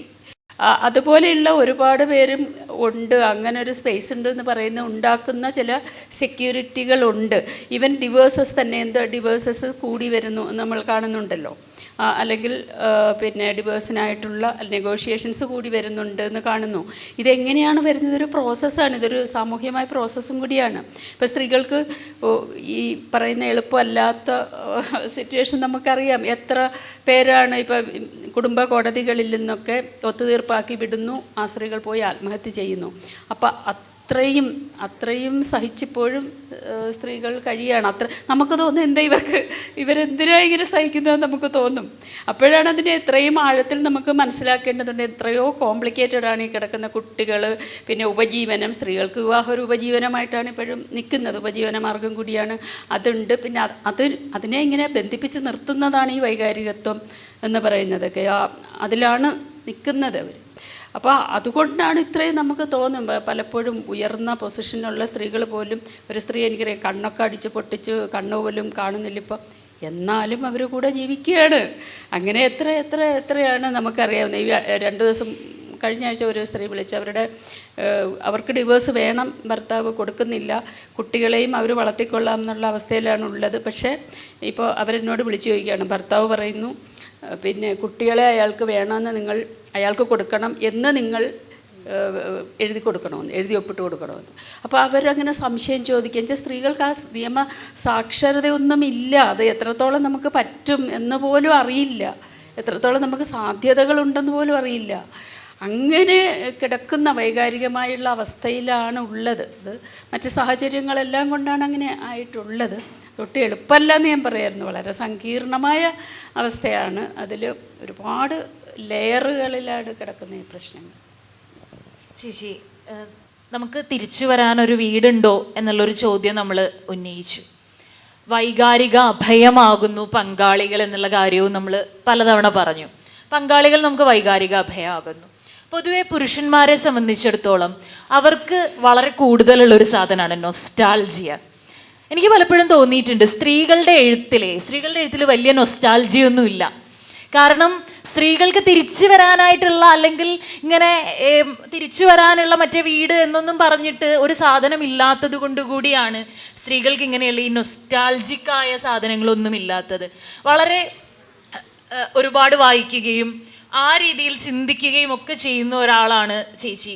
ഒരുപാട് കലാമേഖലകളിൽ നാടകക്കളരി നടത്തുന്നു, അങ്ങനെ പല കലാമേഖലകളിൽ ഇടപെടുന്ന ഒരാളാണ്. അപ്പോഴും ഇത്തരം നൊസ്റ്റാൾജിയകളോ ഇത്തരം ഗൃഹാതുര സ്വപ്നങ്ങളൊന്നും ഇല്ലാത്തവരായി സ്ത്രീകൾ ഇങ്ങനെ മുരടിച്ചു പോകുന്നു എന്നുള്ള ഒരു തോന്നൽ ചേച്ചിക്ക് എപ്പോഴെങ്കിലും തോന്നിയിട്ടുണ്ടോ? എന്നെ സംബന്ധിച്ച് എനിക്ക് ഈ നൊസ്റ്റാൾജിയ എന്ന് പറഞ്ഞൊരു വാക്കിന് തന്നെ ഒരു മിഡിൽ ക്ലാസ്സും ഒരു പ്രിവിലേജും ഒക്കെ ആയിട്ട് ബന്ധപ്പെട്ട് നിൽക്കുന്ന ഒരു അവസ്ഥയായിട്ട് തോന്നുന്നത്. കാരണം ഞാൻ ആലോചിച്ചത്, നിങ്ങൾക്ക് ഈ അമ്മ വെച്ച കറിയുടെ രുചി, വളയിട്ട കൈയുടെ ഭക്ഷണം എന്നൊക്കെ ആലോചിക്കണമെങ്കിൽ നിങ്ങൾക്ക് അങ്ങനെ കറി വെച്ച് തരാൻ പറ്റുന്ന ഒരു അടുക്കളയും വിഭവവും അമ്മയും ഉണ്ടാവണമല്ലോ. അപ്പോൾ എനിക്ക് അതുകൊണ്ട് ഈ നൊസ്റ്റാൾജിക്കായിട്ട് ഇങ്ങനെ കാര്യങ്ങളെ കാണുന്നതിലൊന്നും ഞാൻ ഇതിനെ റൊമാൻറ്റിസൈസ് ചെയ്യാറില്ല ഒന്നാമത്. പിന്നെ അറിയില്ല, എനിക്ക് തോന്നുന്നു സ്ത്രീകളും അങ്ങനെ തന്നെ. ഞാൻ പറഞ്ഞാൽ നമ്മൾ അനുഭവിച്ച അനുഭവത്തിനെ എന്തോ ആയിക്കോട്ടെ അതിനെ ഹോൾഡ് ചെയ്യുന്നത് ഒരു മോശം കാര്യമൊന്നുമല്ല. അത് മനുഷ്യർക്ക് എപ്പോഴും വേദനയുള്ള അനുഭവങ്ങളുണ്ടെങ്കിൽ മാത്രമേ നിങ്ങൾക്ക് ഇനി സന്തോഷമുള്ള അനുഭവം പറയാൻ പാടുള്ളൂ എന്നുള്ളൊരു നിലപാടുമില്ല എനിക്ക്. എല്ലാവർക്കും വ്യത്യസ്തമായ അനുഭവങ്ങളുണ്ടാവും. അത് അവരുടെ പ്രയോറിറ്റി ആവശ്യമൊക്കെ അനുസരിച്ച് അവരുടെ സന്ദർഭങ്ങളിൽ അതൊക്കെ ഓർക്കുന്നതിലൊന്നും ഒരു തെറ്റും കാണുന്നില്ല. എനിക്ക് തോന്നിയിട്ടുള്ളത് നമ്മളെ പലപ്പോഴും അതിലേക്ക് കുരുക്കിയിടുന്നത്, ആ നൊസ്റ്റാൾജിയ പറയുന്നത് ആരാണ് ഈ പറഞ്ഞതുപോലെ, അയ്യോ എൻ്റെ അമ്മ വെച്ച കൂട്ടാൻ, ഞങ്ങളെ ഓണം, ഞങ്ങളെ വിഷു, ഇതെല്ലാം നമുക്ക് എന്താണ്, നമ്മൾ ഈ അടുക്കളയിൽ കിടന്ന് രാവിലെ, അതായത് ഒരു വിശേഷപ്പെട്ട ദിവസം ഉണ്ടെങ്കിൽ അന്ന് സംബന്ധിച്ച് നമുക്ക് സാധാരണ ദിവസത്തെക്കാളും കൂടുതൽ നരകമാണ്. ഒരു വീട്ടിലെ സാധാരണ വീട്ടിലെ ഒരു സ്ത്രീക്ക്. നമുക്ക് എന്ത് ഞാനെപ്പോഴും വിചാരിക്കുന്നത് എന്താണ് ഇത്ര അയവെറുക്കാനുള്ളത്? എനിക്ക് ദേഷ്യമാണ് അങ്ങനത്തെ കാര്യം വരുന്നത്. കാരണം പൊതുവെ നമ്മൾ ഈ പറയുമ്പോൾ ഈ പറഞ്ഞ വലിയ കമ്മ്യൂണിസ്റ്റ് കുടുംബമായിരിക്കും, അല്ലെങ്കിൽ സോഷ്യലിസ്റ്റ് കുടുംബമായിരിക്കും. പക്ഷേ ഈ പറഞ്ഞ പെണ്ണുങ്ങളുടെ അവസ്ഥയ്ക്കൊന്നും യാതൊരു മാറ്റവും. ഓണം വന്നാലും വിഷു വന്നാലും അടുക്കളയിൽ ഇങ്ങനെ തലകുത്തി കിടക്കുക എന്നുള്ളതല്ലാതെ വലിയ മാറ്റമില്ല. അപ്പോൾ എനിക്കതുകൊണ്ട് ഇതൊക്കെ ഇതൊന്നും ആഘോഷിക്കാതിരിക്കണം. നമുക്കത് ആഘോഷമായിട്ട് തോന്നുന്നു. എനിക്ക് ആഘോഷിക്കാൻ പറ്റാത്ത ഒന്നിനെ ഞാൻ എന്തിനാണ് വെറുതെ തലയെ കയറ്റിട്ട് അതിനെ റൊമാൻറ്റിസൈസ് ചെയ്യേണ്ട കാര്യം? ഞാൻ ആ ദിവസം സദ്യ പോലും അങ്ങനെയല്ല, പ്രത്യേകിച്ചൊന്നും ഉണ്ടാക്കാറില്ല. പറ്റുമെങ്കിൽ പഴയ ചോറുണ്ടെങ്കിൽ അത് തിളപ്പിച്ചൂറ്റി തിന്നുന്ന ഒരാളാണ് ഞാൻ. ഇനി അത്രയും എനിക്ക് അതിനോടൊരു വെറുപ്പായി പോയിട്ടുണ്ട്. കാരണം അത് നമ്മളുടെ ഒരു സാധനമായിട്ട് എനിക്ക് തോന്നിയിട്ടില്ല. പക്ഷേ അതർവൈസ് തന്നെ എനിക്ക് തോന്നുന്നത് നമ്മളുടെ ഈ ഗ്രഡ്ജ് ഫീലിംഗ് എന്ന് പറയുന്നതിനെ കുറയ്ക്കണമെങ്കിൽ ഇപ്പം നമ്മൾ നേരത്തെ പറഞ്ഞതുപോലെ ഒരു കുട്ടികളെ വെച്ച് തന്നെ നമ്മൾ ബാർഗെയിൻ ചെയ്യുന്ന ഒരു സ്പേസായിട്ട് വീട് മാറുന്നുണ്ട്, കുടുംബം, പ്രത്യേകിച്ച് ഇന്നത്തെ അപ്പോൾ ഇതിനെ നമ്മൾ എങ്ങനെ പരിഹരിക്കണം എന്നുള്ളതൊക്കെ ആയിരിക്കണം. അപ്പോൾ നിയമസാക്ഷരത ഉണ്ടായതുകൊണ്ട് ഇത് പരിഹരിക്കുന്നില്ല. മനുഷ്യർ തമ്മിൽ ഒന്നിച്ച് ജീവിക്കുമ്പോൾ ആ ജീവിതത്തിൽ കുറച്ചും കൂടി ബഹുമാനവും ആത്മാഭിമാനവും ഉള്ള മനുഷ്യരാണെന്ന് അത് അങ്ങോട്ടും ഇങ്ങോട്ടും അർഹിക്കുന്നുണ്ടെന്നുള്ള രീതിയിൽ വരുന്ന ഒരു കുട്ടികളോ അല്ലെങ്കിൽ മനുഷ്യർ, പൊതുവിൽ തന്നെ മനുഷ്യർ അങ്ങനെയൊക്കെ ആവുമ്പോൾ നമ്മൾ ഈ കാലുഷ്യങ്ങളെ കുറച്ചിട്ട് നമുക്ക് പിരിയാനും വേണമല്ലോ. ഒരു അടുപ്പുണ്ടെങ്കിലല്ല അകലാനുള്ള സ്പേസ് ഉണ്ടാവുള്ളൂ. അപ്പോൾ ഈ അടുപ്പം പോലെ ഇല്ല എന്നുള്ളതാണ് നമ്മൾ ഈ അകലുമ്പോൾ ഇത്രയ്ക്കും നമ്മൾ ഗ്രഡ്ജ് വെച്ച് പോകുന്നത്. അപ്പോൾ ഈ സംഗതികളൊക്കെ ഒന്ന് പ്രാക്ടീസ് ചെയ്യിക്കുക. അതിന് വേണ്ടുന്ന കൂട്ടായ്മകൾ ഉണ്ടാവുക, കൂടുക, ഒന്നിച്ച് ഭക്ഷണം വയ്ക്കുക, കളിക്കുക, ചിരിക്കുക, പാട്ട് പാടുക. നമ്മളെ സംബന്ധിച്ചെന്ന് വെച്ചാൽ നമുക്ക് ഈ വിശേഷങ്ങൾ എന്ന് പറഞ്ഞ് ഈ ഫ്രെയിമിനകത്ത് വെച്ച സ്ഥലങ്ങളിൽ അങ്ങനെയുള്ള ഇടങ്ങളിലാണ് നമ്മളാകെ കൂടുന്നത്. അതർവൈസ് നമുക്ക് വ്യത്യസ്തരായ മനുഷ്യരും ആണും പെണ്ണും മനുഷ്യരുമായിരുന്നേ കൂടുക, കളിക്കുക, ചിരിക്കുക, പാട്ട് പാടുക, അതെന്തോ ഭയങ്കര ഒരു പ്രശ്നമുള്ള സംഭവമാണ്. ഞാനൊരു ഉദാഹരണം പറഞ്ഞാൽ, ഞാൻ എൻ്റെ ഒരു ബന്ധുവിൻ്റെ വീട്ടിൽ കല്യാണമൊക്കെ കഴിഞ്ഞ് ഗൾഫിൽ പോയിട്ടില്ല, നിൽക്കുമ്പോൾ അപ്പുറത്ത് ഒരു വുമൺസ് ഹോസ്റ്റലുണ്ട്. അപ്പോൾ അവിടെ നിന്ന് സന്ധ്യ ആകുമ്പോൾ അവർ ഭയങ്കര പൊട്ടിച്ചിരിയാണ് കുട്ടികളുടെയൊക്കെ. ഇവർക്ക് ഒരു പ്രശ്നമില്ല, അതുകൊണ്ട് അവരവിടെ ഇരുന്ന് ചിരിക്കുന്നു, കളിക്കുന്നു. ഇവരെങ്ങ് ഭയങ്കര അസ്വസ്ഥരായിട്ട് എന്തൊരു പൊട്ടിച്ചിരിയാണ്, ഇവളുമാർക്കൊന്ന് വായടച്ചിരുന്നൂടെ എന്നൊക്കെ പറയും. പക്ഷേ ഇവർ അടുത്ത ദിവസങ്ങളിലുള്ള ചിരി ക്ലാസ്സിനാണ് പോണത്. ഞാനല്ല, എന്തൊരു ഐറണിയാണ് ഇതൊക്കെ. അവിടെ ചെന്നിട്ട് കുറേ പേര് ഗ്രൗണ്ടിൽ ഇങ്ങനെ വട്ടുന്നിട്ട് എല്ലാവരും ചിരിക്കൂ. ഞാനെന്നിട്ട് ആലോചിക്കുക, ഈ സ്വാഭാവികമായിട്ട് കൂടിച്ചേർന്ന് ചിരിക്കുന്ന ഒരു പ്രോസസ്സിനെ തടയുകയും അല്ലാതെ ഇങ്ങനെ മെക്കാനിക്കലായിട്ട് എന്നാൽ ശരി നമുക്ക് ഡാൻസ് ചെയ്യാം, അപ്പം നിങ്ങൾ ഒരാൾ സ്റ്റെപ്പ് ഇടുന്നു, അടുത്ത ആളത്, ഇതിലൊന്നും ഒരു പ്രശ്നമില്ലാത്തൊരു സമയം. ഇത് തന്നെയാണ് അവിടെ ഒരു കുഴപ്പം. നമുക്ക് വേണ്ടി എങ്ങനെ സന്തോഷിച്ച് ജീവിക്കണം എന്നുള്ളൊരു മിനിമം ധാരണയില്ല നമുക്ക്. അപ്പോൾ അതുകൊണ്ട് നമ്മൾ അസ്വസ്ഥരാണ്. സ്പോണ്ടേനിറ്റിയിൽ മനുഷ്യർ ജീവിക്കുന്നത് കാണുമ്പോൾ നമുക്കെല്ലാം ഭയങ്കര അസ്വസ്ഥതയാണ്. ഇതിനെ പരിഹരിക്കാനുള്ള മാർഗങ്ങളൊക്കെ നോക്കാതെ തൽക്കാലം നമുക്ക് വേറെ ഒരു തരം ജെൻഡർ സ്പേസിനെ കുറിച്ച് പറയാനൊന്നുമില്ല എന്നാണ് എനിക്ക് തോന്നിയത്. ആദ്യകാലത്തെ കൂട്ടായ്മകളെ പറ്റി ഒന്ന് പറയാം. ആദ്യകാലത്ത് എന്ന് പറഞ്ഞാൽ ഇത് പിന്നെ വളരെ വളരെ കുറച്ച് വിരലിലുണ്ടാവുന്ന ആൾക്കാർ മാത്രമാണ് ഞാൻ ആദ്യകാലത്ത് ഇങ്ങനെ ഞങ്ങളുടെ ഇതിലൊക്കെ വന്നിട്ടുള്ളത്. പക്ഷേ ഈ പറഞ്ഞ പോലെ എല്ലാവർക്കും ഉള്ളിൽ ഇതുപോലെയുള്ള താല്പര്യങ്ങളും ഇല്ലാത്തതുകൊണ്ടല്ല. പക്ഷേ സംഘടനകളും ഉണ്ടല്ലോ. അന്നും ഒരുപാട് വനിതാ സംഘടനകളും മറ്റ് വലിയ സംഘടനകളുടെ വിമൻസ് വിങ്ങുകളും അതെല്ലാം ഉണ്ട്. അതെല്ലാം ഈ പറഞ്ഞ പോലെ അങ്ങനെ ചട്ടപ്പടിയുള്ള കാര്യങ്ങൾ നടക്കുക എന്നുള്ളതാണല്ലോ. അങ്ങനെയല്ലാതെ ഫ്രീ ആയിട്ട് എല്ലാ കാര്യങ്ങളും സംസാരിക്കാവുന്ന കൂട്ടായ്മകൾ 80കളിലാണ് അങ്ങനെ എനിക്ക് അറിയാവുന്നത്. അതിനു മുമ്പേ ഉണ്ടോയെന്ന് എനിക്കറിയില്ല. 80കളിലുള്ള ചില കൂട്ടായ്മകൾ പട്ടാമ്പിയിലും കോഴിക്കോട്, തിരുവനന്തപുരം, തൃശ്ശൂർ, ഇങ്ങനെയുള്ള സ്ഥലങ്ങളിൽ, കോട്ടയം ഒക്കെ ഉണ്ടായി വന്നതാണ്. പക്ഷെ അന്നൊക്കെ നമ്മൾ ഈ പറഞ്ഞ പോലെ വലിയ ബലം പിടിച്ചിട്ടുള്ള തരം രാഷ്ട്രീയമായിരുന്നു. ഇപ്പോൾ ഈ പറയുന്നതുപോലെ വളരെ ലൈറ്റായിട്ടൊന്നും കാണാൻ പറ്റില്ല. വളരെ വളരെ സീരിയസ് ആയിട്ടുള്ള ഫെമിനിസ്റ്റ് ചർച്ചകളൊക്കെയാണ് അന്ന് ഉണ്ടായിരുന്നത്. പക്ഷേ അതിലൊരു ഗുണമെന്ന് പറഞ്ഞാൽ നമ്മൾ ഈ പബ്ലിക് സ്പേസിലേക്ക് ഇങ്ങനെ വന്ന് സംസാരിക്കാനൊന്നും ഒരു അവസരവും ഉണ്ടായിട്ടില്ലാത്തവർ ആദ്യമായിട്ടാണ് അങ്ങനത്തെ ഒരു സ്പേസിലേക്ക് വരുന്നതെന്നുള്ളതാണ്. അപ്പോൾ നമുക്ക് പല കാര്യങ്ങളും പെട്ടെന്ന് ഇങ്ങനെ മനസ്സിലാവുകയാണ്. അപ്പോൾ അന്ന് ഞങ്ങളോട് ആൾക്കാർ ചോദിക്കുന്നത്, നിങ്ങൾ എന്താണ് പാവപ്പെട്ട ആളുകൾക്ക് വേണ്ടി ഒന്നും ചെയ്യാതെ നിങ്ങൾ എന്താണ് ആദ്യകാലത്തെ ഫെമിനിസ്റ്റ് ഗ്രൂപ്പൊക്കെ ഇങ്ങനെ ഇതൊരു കൊച്ചമ്മമാരുടെ എന്തോ ഒരു പരിപാടിയാണെന്നൊക്കെയുള്ള രീതിയിലാണ് കാണുന്നത്. അപ്പോൾ ഇങ്ങനെ ഒരുപാട് ചോദ്യങ്ങൾ നമുക്ക് നേരിടേണ്ടി വരികയാണ്. അപ്പോൾ അതുവരെ ഒരു രാഷ്ട്രീയവും അറിഞ്ഞൂടെങ്കിൽ പോലും നമ്മളതൊക്കെ കുറച്ചൊക്കെ മനസ്സിലാക്കാൻ, ശരിക്കും പറഞ്ഞാൽ എനിക്കൊന്നും പാർട്ടികളുടെ പേര് പോലും അറിയില്ലായിരുന്നു ആ സമയത്ത്. അപ്പോൾ അങ്ങനെ പൊതുവായിട്ടുള്ള രാഷ്ട്രീയ കാര്യങ്ങളുമൊക്കെ അങ്ങനെ നമ്മൾ പഠിച്ച് വരികയാണ് ചെയ്യുന്നത്. പിന്നെ ആദ്യം നമ്മൾ ഇടപെട്ടിട്ടുള്ളതൊക്കെ തന്നെ സെക്ഷൽ ഹറാസ്മെൻറ്റ് പ്രശ്നങ്ങളാണ് എന്നുള്ളതാണ് ഒരു പ്രത്യേകത. അതുവരെയുള്ള അപ്പോൾ അതിനു മുമ്പ് രാഷ്ട്രീയക്കാരൊക്കെ ചെയ്യുന്നതെന്ന് വെച്ചാൽ ഗർഭസത്യാഗ്രഹം അങ്ങനെ ഒരു പരിപാടി ഉണ്ടായിരുന്നല്ലോ. അപ്പോൾ അതിലങ്ങനെ ഫെമിനിസം ഒന്നുമില്ല. ഒരു സ്ത്രീ ഗർഭിണി അങ്ങനെ ആയിട്ടുണ്ടെങ്കിൽ പാർട്ടിക്കാർ ആ ഗർഭിണിയാക്കിയിട്ടുള്ള മനുഷ്യരുടെ വീട്ടിൻ്റെ മുന്നിൽ പോയിട്ട് സമരം ചെയ്ത് സത്യാഗ്രഹം ചെയ്യാന്നുള്ളത്. പക്ഷെ അതിനകത്തൊരു ജെൻഡർ പൊളിറ്റിക്സോ ഒന്നും കാണുന്നില്ല, അങ്ങനെയല്ല. അപ്പോൾ അവിടെയാണ് നമ്മളൊരു വ്യത്യാസത്തിൽ ഇത് ഇങ്ങനെ ഒരു സ്ത്രീകളുടെ പൊളിറ്റിക്സ് എന്നൊക്കെ പറഞ്ഞുള്ള ഒരു വിഷയമൊക്കെ കൊണ്ടുവന്നിട്ടുള്ളത്. അത് പിന്നെ സ്ത്രീകളുടെ പ്രസ്ഥാനങ്ങൾ കൂടുതലും ഈ ഒരു മേഖലയിൽ വർക്ക് ചെയ്യേണ്ടി വന്ന അതുകൊണ്ടാണ്. മറ്റു കാര്യങ്ങൾ എല്ലാവരും പറയുന്നുണ്ട്, പക്ഷേ ഇതിനെ ഒരു രാഷ്ട്രീയ പ്രശ്നമായിട്ട് കണ്ടിട്ടില്ലായിരുന്നു എന്നുള്ളതാണ്. അതേസമയം എനിക്ക് തോന്നിയിട്ടുള്ളൊരു കാര്യം, ഇവിടെ കേരളത്തിലുള്ള എല്ലാ ഗ്രൂപ്പുകളിലും ഈ ഒരു ഹാങ് ഓവറുണ്ട്, ഈ ഒരു ലെഫ്റ്റിസ്റ്റ് പാർട്ടികളുടെയൊക്കെതായിട്ടുള്ളൊരു ഹാങ് ഓവറുണ്ട്. അപ്പോൾ നമുക്ക് ഇത് പറയാൻ പറ്റില്ല എന്നുള്ളതാണ്. നമ്മൾ മൊത്തത്തിലുള്ള രാഷ്ട്രീയ പ്രശ്നങ്ങളെ കാണാതെ നമ്മൾ ഈ സ്ത്രീകളുടെ മാത്രം പ്രശ്നം പറഞ്ഞാൽ അത് വലിയൊരു എന്താ പറയുക, ഒരു തെറ്റായിട്ടാണ് കാണുന്നത്. അതാണ് ഒരുപക്ഷെ എനിക്ക് ഈ ഒരു ഗ്രൂപ്പിൽ കണ്ടൊരു വ്യത്യാസം. അതാണ് ഇവിടെ അങ്ങനെ പേടിക്കേണ്ട ഒരു കാര്യം ഇല്ല എന്നുള്ളതാണ്. ഇതിനിപ്പോൾ നിങ്ങൾ എന്താണ് പബ്ലിഷ് ചെയ്യുകയാണെന്നുണ്ടെങ്കിൽ എല്ലാവരും കാണുമെന്നുള്ളൊരു പ്രശ്നമാണ് ഉള്ളത്. ഇല്ലെങ്കിൽ വെച്ചാൽ ബാക്കിയുള്ള സംഘടനകൾക്കൊക്കെ അതിൻ്റേതായ ബാഗേജല്ല എന്താ പറയുക, ഇത് ലോകത്തിലുള്ള എല്ലാ പ്രശ്നങ്ങളും കൂടെ ചേർത്ത് വെച്ച് മാത്രമേ നമുക്ക് സ്ത്രീകളുടെ പ്രശ്നവും പറയാൻ പറ്റൂ എന്നുള്ളതാണ്. സ്വതന്ത്രമായിട്ട് ഫ്രീ ആയിട്ട് പറയാൻ പറ്റില്ല എന്നുള്ളത് അതൊരു വലിയൊരു കോൺട്രിബ്യൂഷനാണെന്ന് എനിക്ക് തോന്നുന്നു. ഈ ഒരു ഗ്രൂപ്പിന് കേരളത്തിൻ്റെ ഒരു സോഷ്യൽ സ്പേസിൽ വലിയൊരു കോൺട്രിബ്യൂഷനാണത്. നമ്മൾ ഈ സ്കൂളുകളെ പറ്റി ഉള്ള പല ചർച്ചകൾ, അതായത് ഇപ്പം കുട്ടികളുടെ സ്കൂളിനെ പറ്റി ചേച്ചി പരാമർശിച്ചു പോകുന്നുണ്ട്. അതേസമയം ചേച്ചിയുടെ സ്കൂളിങ്ങിനെ പറ്റിയുള്ള വിവിധ സാധനങ്ങളുണ്ട്. ഇപ്പം ഗോവയിൽ നിന്ന് വന്ന നല്ലവരായ 2 ടീച്ചേഴ്സ് എന്ന് പറഞ്ഞാൽ അത് ഇങ്ങനെ മനസ്സിൽ തങ്ങി നിൽക്കുന്ന ഒരു ഇതാണ്. അതേസമയം ഇന്നത്തെ വിദ്യാഭ്യാസ സമ്പ്രദായം മാറിപ്പോകുന്നതിനെ പറ്റി, അങ്ങനെയുള്ള വിദ്യാഭ്യാസത്തിൽ ഉണ്ടായി വരേണ്ട ജെൻഡർ സെൻസിറ്റൈസേഷൻ അതുപോലെയുള്ള കാര്യങ്ങൾ എങ്ങനെയാണ് മാറുന്നത്, ആ വിദ്യാഭ്യാസത്തെ മുൻനിർത്തി ഒന്ന് ചേച്ചി ഒന്ന് സംസാരിക്കാമോ?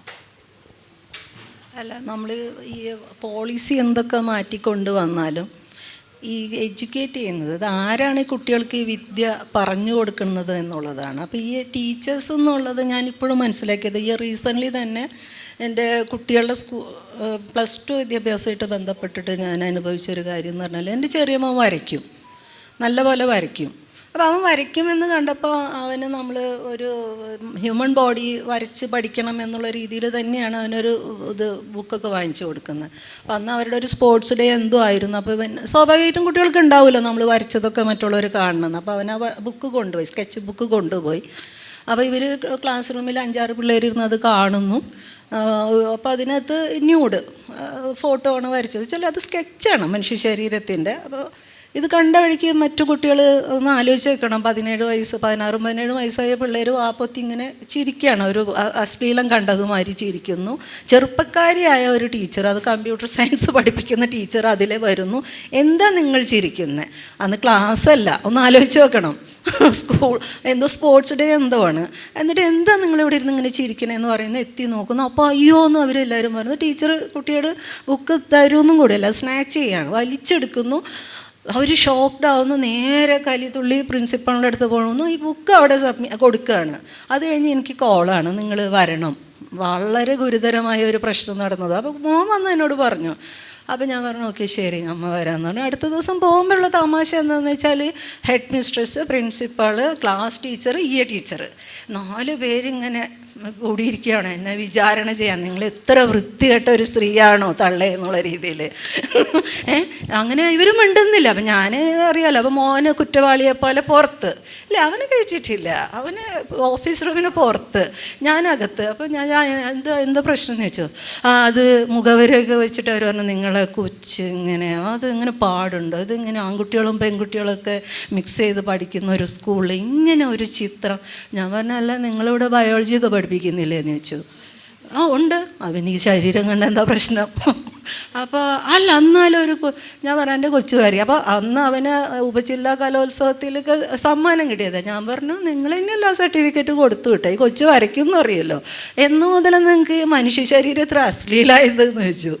അപ്പോൾ ഞാൻ പറഞ്ഞു, നിങ്ങളൊക്കെ നിങ്ങളെ കാര്യം ചെയ്താൽ മതി. കൊച്ച് പഠിക്കാനായിട്ട് ഞാൻ തന്നെയാണ് ആ ബുക്ക് വാങ്ങിച്ചു കൊടുത്തത്. ഹ്യൂമൻ അനാട്ടമി പഠിക്കണം എന്ന് പറഞ്ഞിട്ട് വാങ്ങിച്ചു കൊടുത്ത ഒരു അമ്മയാണ്. അതൊരു മോശം കാര്യമായിട്ട് എനിക്ക് തോന്നുന്നില്ല. ബുക്ക് കൊടുക്കണം എന്ന് പറഞ്ഞു. കാരണം അവൻ എന്നും വരച്ചിട്ട് അത് അവൻ്റെ ഒരു വർക്ക് ബുക്ക് പോലെ വെക്കുന്നു. പക്ഷെ അവർ പറയുന്നത് എന്താണെന്നറിയോ, ഇപ്പോൾ കൊടുക്കാൻ പറ്റില്ല, ഇത് എക്സാം കഴിഞ്ഞിട്ട് വന്ന് കളക്ട് ചെയ്തോളാൻ പറഞ്ഞിട്ട് അവരുടെ ഒരു വാശി നോക്കണം. അത് കൊടുത്തേ ഇല്ല. മാത്രമല്ല, ഇനി ഫർദർ എഡ്യൂക്കേഷൻ അവൻ അന്ന് 10ാം ക്ലാസ്സിൽ നടക്കുമ്പോഴത്തുണ്ടായത്. അപ്പോൾ പറഞ്ഞു, ഇനി അവൻ അഥവാ 10ാം ക്ലാസ് പാസ്സാവുകയാണെങ്കിൽ തന്നെ +2 ഇവിടെ അഡ്മിഷനും കൊടുക്കില്ല എന്ന്. ഞാൻ പറഞ്ഞു വേണ്ട, പക്ഷേ കൊച്ചിൻ്റെ ബുക്ക് കൊടുത്തു. അപ്പം ഞാൻ ആലോചിക്കുന്നത് എന്താണെന്ന് വെച്ചാൽ, ഇതിനകത്ത് 4 പേര് അവർ എത്ര വിദ്യാഭ്യാസമുള്ളവരായിട്ട് എന്താ കാര്യം. അപ്പോൾ ബേസിക്കലി ആരാ മാറേണ്ടതെന്നുള്ളതാണ്. ഇത്തരത്തിലുള്ള ടീച്ചേഴ്സ് അതിനകത്ത് ഇനി ഒരു 100 ടീച്ചേഴ്സിനകത്ത് ഒരാളൊക്കെ ഉണ്ടാവും ഇത്രയ്ക്കും സെൻസിബിൾ ആയിട്ടുള്ള. പക്ഷെ അവർക്കൊന്നും ചെയ്യാൻ പറ്റില്ല. അത്തരം ഒരു ടീച്ചറൊക്കെയാണ് ഉണ്ടാവുക. അവരെ കോർണർ ചെയ്ത് കളയും. അവർ കുട്ടികളെ വൃത്തികെട്ട വഴിയിലേക്ക് നയിക്കുന്നു, പ്രോപ്പർ ഗൈഡിങ് അല്ല, അങ്ങനെ. അപ്പോൾ ഒന്നും പറഞ്ഞാൽ നമ്മളുടെ സ്കൂൾ എന്ന് പറഞ്ഞത് ഒരു പൊതു വിദ്യാഭ്യാസ സമ്പ്രദായം എന്നില്ല. സാമുദായിക അടിസ്ഥാനത്തിലുള്ള വിദ്യാലയങ്ങളെ നമ്മൾ പ്രൊമോട്ട് ചെയ്യുന്നു. സാമുദായിക അടിസ്ഥാനത്തിലുള്ള വിദ്യാലയങ്ങളെ ഏറ്റവും കൂടുതൽ റെസ്ട്രിക്റ്റ് ചെയ്യുന്നത് എന്ന് പറഞ്ഞാൽ നമ്മൾ റിജിഡിറ്റി എന്ന് പറയുന്നതിന്, മനുഷ്യർ തമ്മിൽ ഇടകലരാതെ, ആണും പെണ്ണും തമ്മിൽ ഇടകലരാതെ നിങ്ങൾ ഡിസിപ്ലിന് ഭയങ്കര ഡിസിപ്ലിനാണ് സ്കൂളിൽ. എന്താണ്, ആൺകുട്ടിക്കും പെൺകുട്ടിക്കും മിണ്ടാൻ പറ്റില്ല എന്നുള്ളതാണ് അവിടുത്തെ ഏറ്റവും വലിയ ഡിസിപ്ലിനായിട്ട് അവർ കാണുന്നത്. അപ്പോൾ ഇതെല്ലാം വളരെ ശരിയാണെന്ന് 100ൽ 100 മാർക്ക് വാങ്ങുന്നതാണ് വിദ്യാഭ്യാസം എന്ന് വിചാരിച്ചിരിക്കുന്ന ഒരു പൊതുസമൂഹത്തിനകത്ത് അത്ര ഈസിയൊന്നുമല്ല ഇതിലെന്തെങ്കിലും മാറ്റം വരുന്നത്. അതുകൊണ്ട് ഞാൻ പറഞ്ഞു വെച്ചാൽ, ഇത് ഗവൺമെൻറ് സിസ്റ്റത്തിനകത്ത് പ്രത്യേകിച്ച് ജാതി മത ചിന്തകൾ അതെന്ന് വെച്ചാൽ അതിൻ്റെ ഹിസ്റ്ററി പഠിപ്പിക്കേണ്ട എന്നുള്ളതല്ല ഞാൻ പറഞ്ഞത്. പക്ഷേ ജാതിയിലും മതത്തിലും ഊന്നിയിട്ടുള്ള സാമുദായിക അടിസ്ഥാനത്തിലുള്ള വിദ്യാലയങ്ങളെ നിർത്തലാക്കുക എന്നുള്ളതാണ് ബേസിക്കലി ചെയ്യേണ്ട കാര്യം. അത് ചെയ്യാനുള്ള ഒരു ആർജവമുള്ള ഒരു ഗവൺമെൻറ് ഉണ്ടായി കഴിഞ്ഞാൽ കുറേയൊക്കെ പരിഹരിക്കും. പിന്നെ കുട്ടികളെ ശാസിക്കുന്നതിന് പകരം അതേസമയം ഇപ്പോൾ ഒരു കംപ്ലൈൻറ്റ് എന്ന് പറഞ്ഞാൽ എല്ലാ കാര്യത്തിനും നമ്മൾ ഇന്നലെ തന്നെയാണ് തോന്നുന്നുണ്ട്, എല്ലാ കാര്യത്തിനും ഇങ്ങനെ രക്ഷിതാക്കൾ ഓവറല്ലേ ഇങ്ങനെ കൺസേൺഡ് ആണ്. എൻ്റെ കുട്ടി അങ്ങനെ ചെയ്യില്ല, എൻ്റെ കുട്ടി ഇങ്ങനെ ചെയ്യില്ല, എൻ്റെ കുട്ടിക്ക് കുഴപ്പമില്ല. ഞങ്ങൾ അങ്ങനെ അല്ലാതെ തന്നെ നമുക്കും ഒരു രക്ഷിതാവ് എന്നുള്ള രീതിയിൽ നമുക്കും നമ്മുടെ കൊച്ചിൻ്റെ ചില പ്രശ്നങ്ങൾ മനസ്സിലാക്കാനുള്ള ഒരു കഴിവുണ്ടാവണം. ഇന്ന് രക്ഷിതാക്കൾക്ക് അങ്ങനെയൊന്നും മക്കൾ ഇൻവെസ്റ്റ് ചെയ്യാനുള്ള ടൈം ഉണ്ടോയെന്ന് വെച്ചാൽ അത് വളരെ കുറവാണ്. അപ്പോൾ ഒന്നും തന്നെ ട്രാപ്പ് ചെയ്യപ്പെട്ടുന്ന ഒരു സമൂഹമുണ്ട്. എന്നാൽ 6ാം ക്ലാസ് ഇപ്പോൾ ഞാൻ ഇടപെട്ട ഒരു കാര്യം എന്ന് പറഞ്ഞാൽ 5 വയസ്സായ ഒരു കുട്ടിയുടെ സ്കൂൾ ബാഗിലാണ് മയക്കുമരുന്ന് കൊടുത്തു വിടുന്നത്. അപ്പോൾ ഇവർ കോളനിക്കകത്തുള്ള കുട്ടികളാണ്, മനസ്സിലാക്കണം. എന്നിട്ട് അവിടെ എന്നും പോലീസ് വന്ന് കയറി ഇറങ്ങുന്നു. അപ്പോൾ അതിൻ്റെ അമ്മ തട്ടുകടയിൽ ജോലി ചെയ്യുന്നു. ആ സ്ത്രീ പറയുന്ന, ചേച്ചി ഞാൻ മരിക്കാൻ പോകണം. ഞാൻ നീ എന്തിനു മരിക്കണം? 6 വയസ്സായ കുട്ടിക്ക് ഇതെന്താണ്, കടലാസാണോ കഞ്ചാവാണോ എന്ന് അറിയാത്ത ഒരു കൊച്ചിന്, ലാറി പഠിക്കുന്ന ഒരു കുട്ടിക്ക് അതങ്ങനെ ചെയ്യുന്നുണ്ടെങ്കിൽ നീൻ്റെ കുട്ടി പഠിപ്പ് നിർത്തുകയും നീ ആത്മഹത്യയല്ല ചെയ്യേണ്ടത്. അവർ കണ്ടെത്തട്ടെ, അവരുടെ ഉത്തരവാദിത്തമാണ് അത്, കോളനിയിൽ ആരാണ് അത് സപ്ലൈ ചെയ്യണമെന്നുള്ളത്. അപ്പോൾ ഇതിൻ്റെ ഒരു ഗതികേട് എന്താണെന്ന് വെച്ചാൽ, ഇങ്ങനെ ഒരു ഭാഗത്ത് ഇതിനെ ക്രിമിനലൈസ് ചെയ്യുന്ന ഒരു സൊസൈറ്റീനെ നിലനിർത്തുന്നു. അപ്പോൾ നമ്മൾ വെച്ചാൽ ബേസിക്കലി എല്ലാ തരത്തിലുള്ള വയലൻസിന് സിസ്റ്റം തന്നെ നിലനിർത്തുകയും എന്നിട്ട് നമ്മളിങ്ങനെ ഡിസിപ്ലിൻ ഇല്ലായ്മയാണ് നമ്മുടെ പ്രശ്നം എന്ന് വരുത്തി തീർക്കുന്ന ഒരു ഡബിൾ സ്റ്റാൻഡേർഡ് നമുക്ക് എല്ലാവർക്കും ഉണ്ട്. അത് മനുഷ്യന് പൊതുവേ ഉണ്ട്. അത് ഗവേണിംഗ് സിസ്റ്റത്തിനുണ്ട്. അത് മാറ്റിയെടുക്കുക എന്നുള്ള പണി നമ്മൾ ചെയ്യണം എന്നുള്ളതാണ് എൻ്റെ ഒരു അഭിപ്രായം. ഇതിൻ്റെ ഒരു തുടർച്ചയിൽ ഒരു ചോദ്യം കൂടി. ഇപ്പം ഈ അമ്മയുടെ ഒരു എക്സാമ്പിൾ പറഞ്ഞു, മയക്കുമരുന്ന് ക്യാരിയറായി മാറുന്ന ഒരു കുട്ടിയുടെ അമ്മ. അതായത് ആ കുട്ടിയുടെ ഒരുപക്ഷെ ആ അമ്മ തട്ടുകടയിൽ ജോലി ചെയ്ത് അമ്മ അവിടെ ഇൻകം ഉണ്ടാക്കി ജീവിക്കുന്ന മേ ബി ഒരു സിംഗിൾ പാരന്റ് ആയിരിക്കാം അവര്.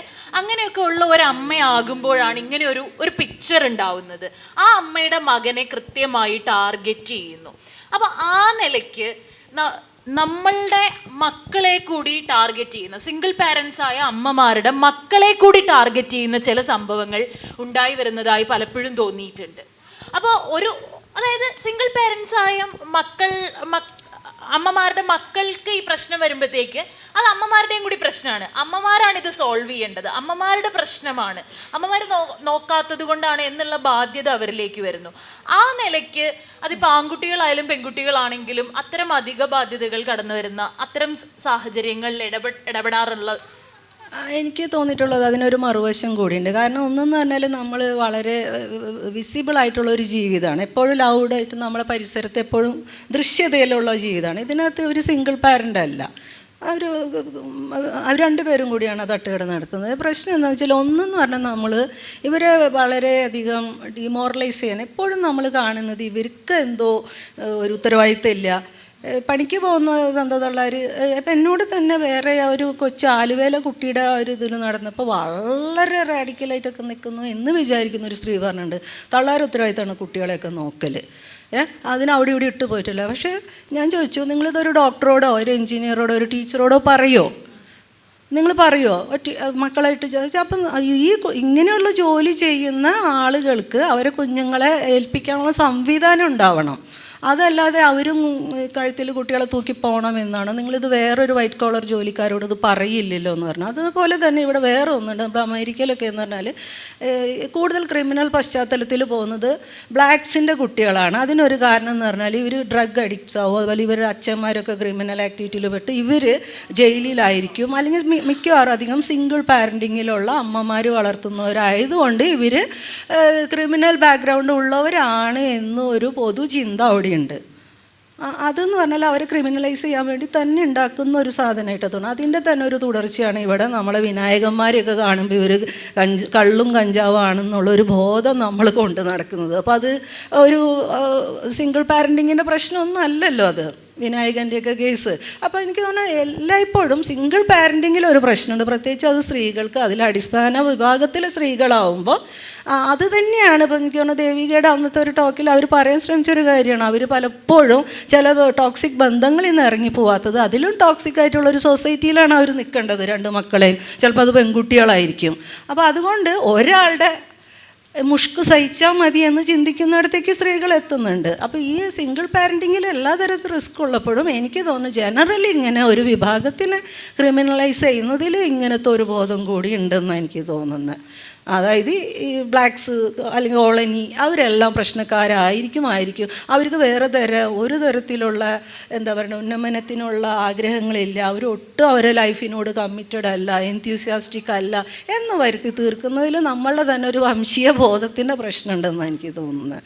ഞാൻ എത്രയോ ജോലിക്ക് പോയിട്ട് വളരെ ഗംഭീരമായിട്ട് മക്കളെയൊക്കെ ഞാൻ പറഞ്ഞാൽ ഗംഭീരമായിട്ട് കുഞ്ഞുങ്ങളൊക്കെ നല്ല രീതിയിൽ പോയവരെ ഞാൻ കാണുന്നുണ്ട്. പക്ഷേ സ്ട്രക്ചറൽ പ്രശ്നങ്ങളെ കാണാതെ നമ്മൾ പറയുന്നതിൽ ഒരു കുഴപ്പമുണ്ട്. സിംഗിൾ പേരൻറ്റിൻ്റെ കാര്യം വളരെ ശരിയാണ് ഈ പറഞ്ഞത്. ഒരുപാട് ഈ അക്കാഡമിക്സിൽ ഡോക്ടേഴ്സിൻ്റെ ഇടയിൽ ഒക്കെ ഈ ഒരു ആശയമാണ് നിൽക്കുന്നത്. സിംഗിൾ പേരൻ്റ് ആയിട്ടുണ്ടെങ്കിൽ എന്തോ വലിയ കുഴപ്പം എന്നുള്ളതാണ്. അത് ജോലി പറഞ്ഞാൽ വളരെ കറക്റ്റാണ്. അതൊരു എന്താ പറയുക, നമ്മൾ സയൻസിൽ കൺഫൗണ്ടിങ് ഫാക്ടർ എന്ന് പറയും. അവരുടെ പ്രശ്നം സിംഗിൾ പേരൻ്റ് എന്നുള്ളതല്ല പ്രശ്നം, അവരുടെ സ്ട്രക്ചറലായിട്ടുള്ള പ്രശ്നങ്ങളാണ്, മറ്റ് സാഹചര്യങ്ങളുടെ പ്രശ്നങ്ങളാണ് ശരിക്കുള്ളത്. പക്ഷേ ഇപ്പോൾ പീഡിയാട്രിഷ്യൻ്റെ അടുത്ത് ചെന്നാലും എവിടെ ചെന്നാലും സ്കൂളിലാണെങ്കിലും സിംഗിൾ പേരൻ്റ് ആണെങ്കിൽ അതാണ് കുഴപ്പം. ഈ സ്ത്രീയുടെ ഇപ്പോൾ അതുപോലെ ഈ സ്ത്രീകൾ ഒറ്റയ്ക്കാണെന്നുണ്ടെങ്കിൽ പിന്നെ അതാണ് പ്രശ്നം എന്നുള്ള രീതിയിൽ വരുത്തി തീർക്കുക. ഇപ്പം ശരിക്കും പറഞ്ഞാൽ ഈ പേരൻറ്റിനെ കുറിച്ചുള്ള കൺസെപ്റ്റ് തന്നെ പ്രൈമറി കെയർ ടേക്കർ എന്നുള്ളതിലേക്ക് മാറിയിട്ടുണ്ട്. അത് അമ്മയാകണം അല്ലെ അച്ഛനാകണമെന്നില്ല, ഒരു കെയർ ടേക്കർ എന്നുള്ള ഇതിലേക്ക് വന്നിട്ടുണ്ട്. പക്ഷെ അതൊന്നും നമ്മുടെ സമൂഹത്തിൽ അക്സെപ്റ്റഡ് ആയിട്ടില്ല എന്നുള്ളത്. സമയം അതിക്രമിക്കുന്നുണ്ട്, എന്നാലും നമുക്ക് വിട്ടുപോകാൻ പാടില്ലാത്ത ഒന്ന് രണ്ട് കാര്യങ്ങൾ മാത്രം ഒന്ന് സൂചിപ്പിച്ചോട്ടെ. അതായത് അതായത് ഈ ഒരു പുസ്തകത്തെ സംബന്ധിച്ചിടത്തോളം ഡോക്ടർ എ കെ ജയശ്രീയുടെ പുസ്തകത്തെ സംബന്ധിച്ചിടത്തോളം അതിൽ ഏറ്റവും കൂടുതൽ പറയുന്നത് സെക്സ് വർക്കേഴ്സിന്റെ ഇടയ്ക്ക് പ്രവർത്തിച്ചതുമായി ബന്ധപ്പെട്ടാണ്. നമ്മളത് പറയാതെ പോയി കഴിഞ്ഞു കഴിഞ്ഞാൽ നമ്മളത് എന്തെങ്കിലും ഒരു മൊറാലിറ്റിയുടെ ഭാഗമായിട്ട് വിട്ടുപോയതാണ് എന്നുള്ള ഒരു ഇത് വരും എന്നുള്ളത് കൊണ്ട് മാത്രമാണ്. അപ്പോൾ ആ നിലയ്ക്ക് അതായത് സെക്സ് വർക്ക് ഇസ് ഓൾസോ ഒരു ജോലിയാണ് എന്ന് തിരിച്ചറിയുന്ന, അത് പ്രഖ്യാപിക്കുന്ന ആളുകളെ കാണുകയും അവരുടെ ഇടയ്ക്ക് പ്രവർത്തിക്കുകയും അവരുടെ കൂടെ ജീവിക്കുകയും ഒരുപക്ഷെ എത്രത്തോളം എലൈറ്റിസ്റ്റ് ആയിട്ട് ജീവിക്കാവുന്ന ഒരു ഡോക്ടർ പ്രൊഫഷൻ ഉള്ളപ്പോഴും അവർക്ക് വേണ്ടി അവർ ജയിലിലാകുമ്പോൾ പോലീസ് സ്റ്റേഷനുകൾ കയറി ഇറങ്ങുകയും ഒക്കെ ചെയ്യുന്ന, അവരുടെ കൂടെ പഠിക്കുകയും അവരുടെ കൂടെ അവരുടെ പ്രശ്നങ്ങളിലൂടെ പുതുക്കപ്പെടുകയും ചെയ്യുന്ന ഒരു ഡോക്ടർ ജയശ്രീ. സീരിയസ്ലി പറയാണ്, ആ ഒരു നിരന്തരം ആ ഓരോ സെക്സ് വർക്കറെയും കണ്ടുമുട്ടുമ്പോൾ പുതുക്കപ്പെടുകയും അവരിൽ നിന്ന് പഠിക്കാൻ ശ്രമിക്കുകയും ചെയ്യുന്ന ഒരു സ്ത്രീയോടുള്ള ബഹുമാനമാണ് സത്യത്തിൽ എഴുകോൺ വായിച്ചു തീരുമ്പോൾ അവശേഷിക്കുന്നതെന്ന് എനിക്ക് തോന്നിയിട്ടുണ്ട്. അപ്പോൾ അത്ര നിലയ്ക്കുള്ളത് കൊണ്ടാണ് അത് ഒഴിച്ചുകൂടാൻ പറ്റില്ല എന്ന് ഞാൻ പറഞ്ഞത്. അത് ജസ്റ്റ് ഒന്ന് അതിനെപ്പറ്റി സംസാരിക്കാമോ? ഒരു സ്ത്രീ എന്നുള്ള നിലയ്ക്ക് ഏറ്റവും ചലഞ്ചിങ് ആയിട്ടുള്ള എനിക്ക് എന്നെ തന്നെ ചലഞ്ച് ചെയ്യുന്ന ഒരു കാര്യമായിട്ടാണ് അത് തോന്നുന്നത്. വെച്ചാൽ നമ്മളെ അങ്ങനെയാണല്ലോ വളർത്തുന്നത്, ഒരു നല്ല പെണ്ണ് എന്നുള്ള രീതിയിൽ അങ്ങനെ ഭയങ്കരമായിട്ട് ഇങ്ങനെ വളർത്തിയെടുത്ത് വരുന്ന നമ്മൾ അതുപോലെ ആയിരിക്കും ഓരോ സ്ത്രീയെയും അങ്ങനെയായിരിക്കും വളർത്തപ്പെട്ടിട്ടുള്ളത്. അപ്പോഴും നമ്മളെപ്പോൾ വേണമെങ്കിലും ആ ഒരു പദവിയിലേക്ക് ഏത് സ്ത്രീക്കും മാറാൻ പറ്റും, കൺസെപ്ച്വലി അങ്ങനെ പറ്റുന്നുള്ളതാണ്. അപ്പോൾ അതുകൊണ്ട് തന്നെ ആ ഒരു അവസരം എനിക്ക് കിട്ടിയപ്പോൾ, ഞാൻ HIV ഫീൽഡുമായിട്ട് ബന്ധപ്പെട്ടിട്ടാണ് തുടങ്ങുന്നത്.